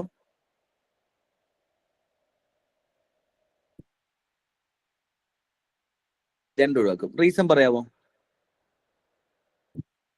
ഒരു മിനിമം സ്പെൻഡിങ് പറഞ്ഞിട്ടുണ്ടാവൂലേ CSRല്? പറഞ്ഞിട്ടുണ്ടാവോ എന്ന് പറയുന്ന ഒരു ഗസ്. ആ മിനിമം 10%, മിനിമം 10% ഒന്നും ഇല്ല കേട്ടോ, 2% ആണ്. ഡു നോട്ട് എന്ന് പറയുമ്പോൾ അതൊരു വേഗായിട്ട് എനിക്ക് തോന്നി. ഡു നോട്ട് ഭയങ്കര എക്സ്ട്രീം ആണെന്നുള്ള സ്റ്റേറ്റ്മെന്റ്. ഫസ്റ്റ് നമുക്കൊരു എക്സ്ട്രീമിറ്റി കണ്ടു, ഒന്നും പറഞ്ഞിട്ടില്ല എന്ന് പറഞ്ഞു എക്സ്ട്രീമിസിറ്റി. മിനിമം പേയ്മെന്റ് സ്പെൻഡിങ്ങിനെ പറ്റി പറഞ്ഞൊരു എക്സ്ട്രീം. ഇനി ഞാൻ പറഞ്ഞു അത് മാത്രം വെച്ച് നമുക്ക് ഒരിക്കലും ചെയ്യാനുള്ള വലിയൊരു ഊഹാപോഹം അല്ലേ. പക്ഷെ അതിന്റെ അപ്പുറത്തുമായിട്ട് കണക്ട് ചെയ്ത് നോക്കുക. CSR റൂൾസ്, ഞാനൊരു റൂൾ ഉണ്ടാക്കി കഴിയുമ്പം ആ റൂള് ഉണ്ട് എന്നുണ്ടെങ്കിൽ, if there is a rule, ആ റൂൾ ഉണ്ട് എന്നുണ്ടെങ്കിൽ ഓട്ടോമാറ്റിക്കലി അതിനകത്ത് എന്തെങ്കിലും ഒരു കാര്യത്തെ പറ്റി പറഞ്ഞിട്ടില്ല. മാക്സിമം പറഞ്ഞു എന്ന് പറഞ്ഞാൽ ശരിയാവോ? CSR റൂൾ, ഇനി അതിന്റെ ഒരു വേറെ ഞാൻ തിരിച്ചു മറിക്കുവാണ്. CSR specify maximum spending limit of CSR activities. പറയോ ഇല്ലയോ?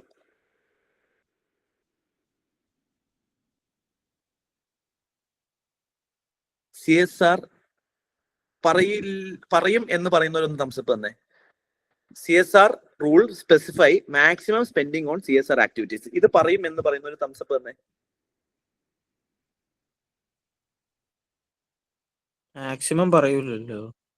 മാക്സിമം പറയില്ലല്ലോ. കാരണം എന്താ, നമുക്ക് ഇപ്പൊ കമ്പനി മൊത്തം പ്രോഫിറ്റ് ചെയ്താലും നമുക്ക് സന്തോഷമല്ലേ ഉള്ളൂ. കോർപ്പറേറ്റ് സോഷ്യൽ റെസ്പോൺസിബിലിറ്റി അല്ലേ. അവരിനി 100% ചെയ്താലും നമുക്ക് സന്തോഷമല്ലേ ഉള്ളൂ. അപ്പൊ ഒരിക്കലും മാക്സിമം പറയില്ല.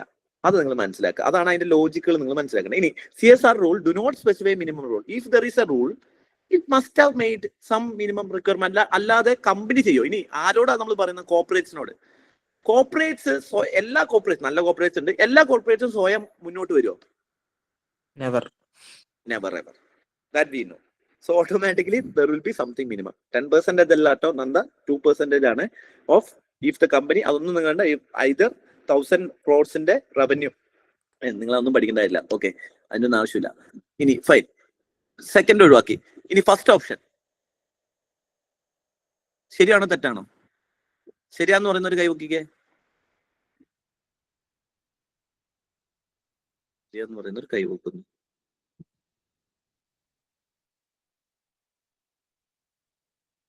തെറ്റാന്ന് പറയുന്നവര് റീസൺ ഒന്ന് പറയാവോ? എന്തുകൊണ്ടാ തെറ്റ് ശരിയാന്ന് പറയാൻ കാരണം? അതിന്റെ ബെനിഫിറ്റ്സ് കമ്പനിക്കല്ലല്ലോ, സൊസൈറ്റിക്കല്ലേ കിട്ടുന്നത്. ഇത് പറയുന്ന ഇതിന്റെ എക്സ്പെൻസീസിന്റെ ബെനിഫിറ്റ് ഡയറക്ട്ലി കമ്പനി അല്ലെങ്കിൽ കമ്പനീന്റെ എംപ്ലോയീസ്. അതായത് CSR എന്ന് പറഞ്ഞാൽ സോഷ്യൽ റെസ്പോൺസിബിലിറ്റി ആണ്. ഇവിടെ പറയുന്ന ബെനിഫിറ്റ് എന്താണ്? കമ്പനിക്ക് തന്നെ കിട്ടുന്നതാണ്. അതായത് അങ്ങനെയാണെന്നുണ്ടെങ്കിൽ കമ്പനി ഇപ്പൊ എംപ്ലോയീസിന് സാലറി കൊടുത്താലും CSR ആവും. അല്ലെങ്കിൽ കമ്പനി സ്വന്തം കമ്പനിക്ക് വേണ്ടിയിട്ട് കമ്പനീന്റെ ചുറ്റും സ്വിമ്മിംഗ് പൂൾ വെക്കുകയെന്ന് വെച്ചാൽ അത് കമ്പനിക്കാണ് ബെനിഫിറ്റ് ആവുന്നെങ്കിൽ അത് CSR അല്ലല്ലോ. അപ്പൊ ഓട്ടോമാറ്റിക്കലി ഈ സ്റ്റേറ്റ്മെന്റ് ശരിയാണ്. Answer is correct. Okay, total fertility rate ഒന്ന് പറഞ്ഞു നോക്കിക്കേ. ടോട്ടൽ ഫെർട്ടിലിറ്റി റേറ്റ് ഏതാണ്? Economy is in an economy is defined as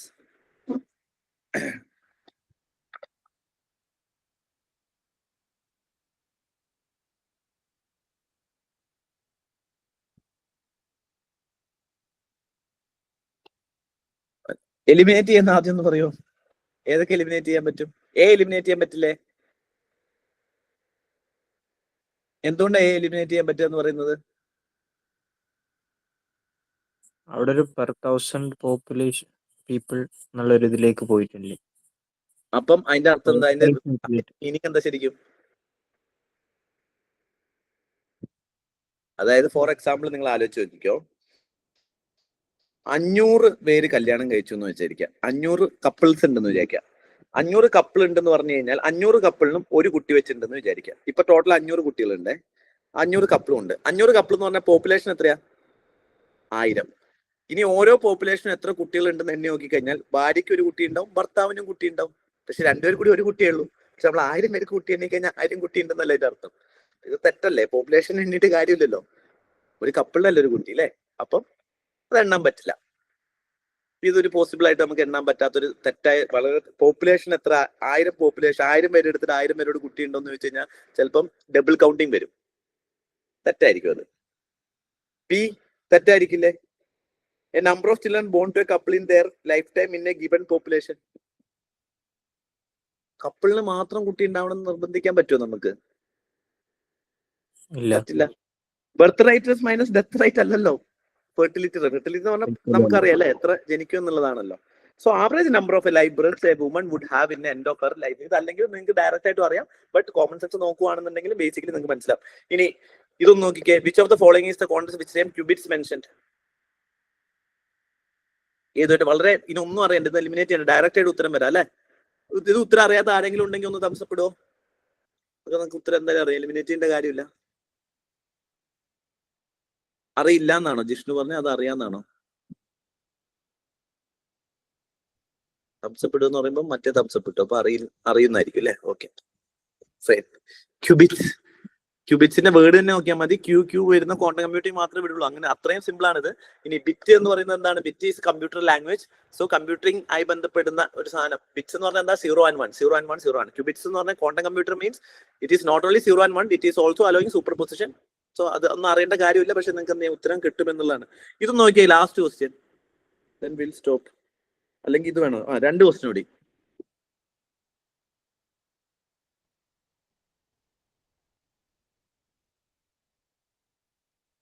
first ശരിയാണോ തെറ്റാണോ? കാരണം ഇത് നിങ്ങൾ എപ്പോഴും ഡെയിലി ലൈഫിൽ ചെയ്യുന്ന സാധനങ്ങളാണ്. അപ്പൊ ഇതൊക്കെ പെട്ടെന്ന് നിങ്ങൾക്ക് കിട്ടും.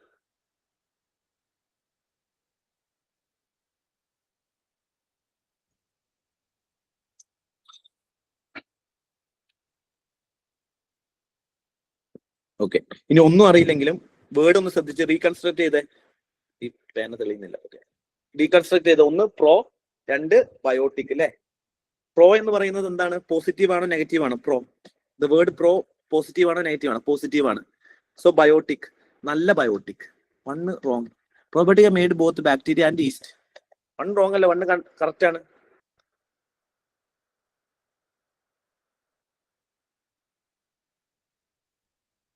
ഇനി നേരത്തെ സ്റ്റേറ്റ്മെന്റ് ആയിരിക്കും അല്ലെ, sorry. The organism means probiotic are found in foods we ingest, but they do not naturally occur in our gut. Naturally വയറ്റിന്റെ ഉള്ളിൽ നല്ല ബാക്ടീരിയ വരില്ല എന്ന് പറയുന്നത് ഭയങ്കര ഡിഫിക്കൽട്ട് അല്ലേ? എക്സ്ട്രീം സ്റ്റേറ്റ്മെന്റ് അല്ലേ? വയറ്റിന്റെ ഉള്ളിൽ നാച്ചുറലി പ്രോബയോട്ടിക് ആയുള്ള സാധനം വരില്ല. നാച്ചുറൽ ആയിട്ട് വരില്ല. ഭക്ഷണം കഴിക്കുന്നതൊക്കെ നമ്മൾ എന്തെങ്കിലുമൊക്കെ വരുമ്പോൾ എന്തെങ്കിലും കഴിച്ചാൽ അതിനുള്ളത് നാച്ചുറൽ ആയിട്ട് അതിനുള്ളിൽ നിന്ന് എന്തെങ്കിലുമൊക്കെ ഉണ്ടാവില്ല. അല്ലെങ്കിൽ നമ്മൾ ഡൈജസ്റ്റ് ചെയ്യാൻ വേണ്ടിയിട്ട് പ്രോബയോട്ടിക്സ് നാച്ചുറൽ ആയിട്ട് എന്ത് ചെയ്യും? ഗട്ട് ക്രിയേറ്റ് ചെയ്യില്ലേ? അത് കുറയുമ്പോഴാണ് നമ്മൾ അതിന്റെ സപ്ലിമെന്റ് എടുക്കുന്നത് അല്ലെ?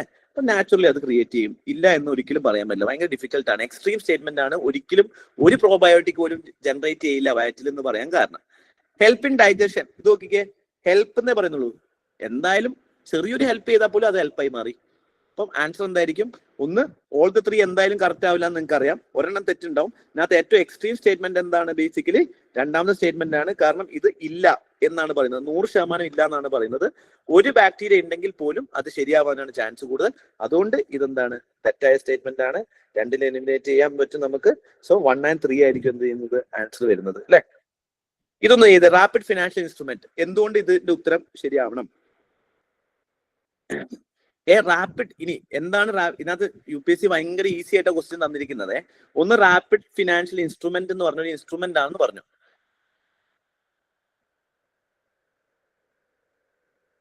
ബാക്കി എന്താ പറഞ്ഞതെന്ന് നിങ്ങൾ കണ്ടുപിടിക്കാം.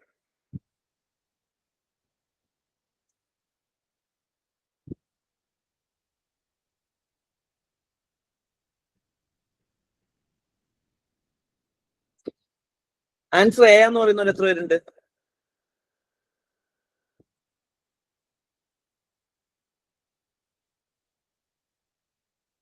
ആരുമില്ല. ബി എന്ന് പറയുന്നവർ എത്ര പേരുണ്ട്? 1 2 3 4 5 6 7. സി എന്ന് പറയുന്നവർ എത്ര പേരുണ്ട്? 2 പേര്. ഡി എന്ന് പറയുന്നവർ എത്ര പേരുണ്ട്? എന്തുകൊണ്ടാണ് ഇത് ബി എന്ന് പറയാനുള്ള റീസൺ?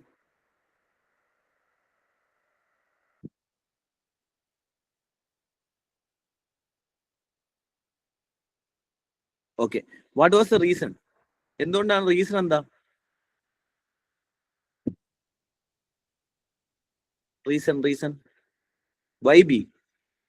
ഫാക്ച്വൽ നോളജ് വേണ്ട. എന്തുകൊണ്ട് ബി?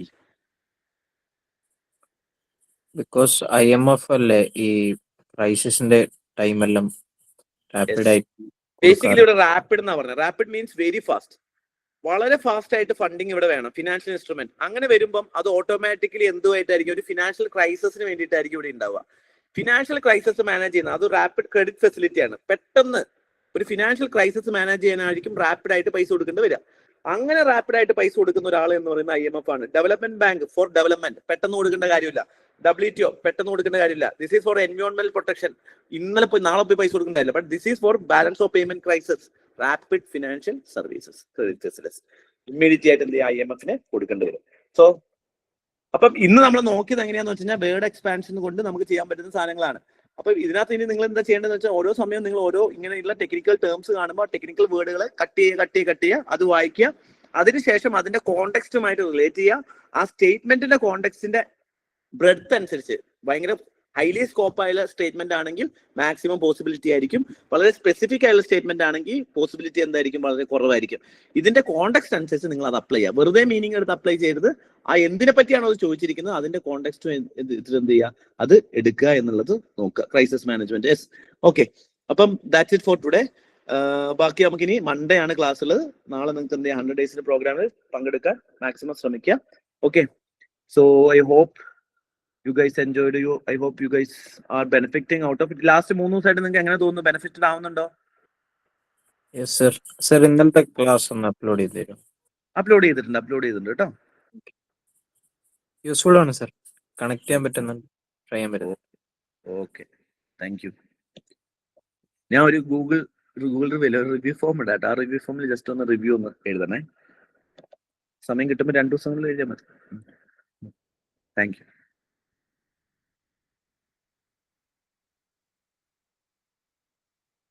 പറഞ്ഞോ, എന്താ പറഞ്ഞു?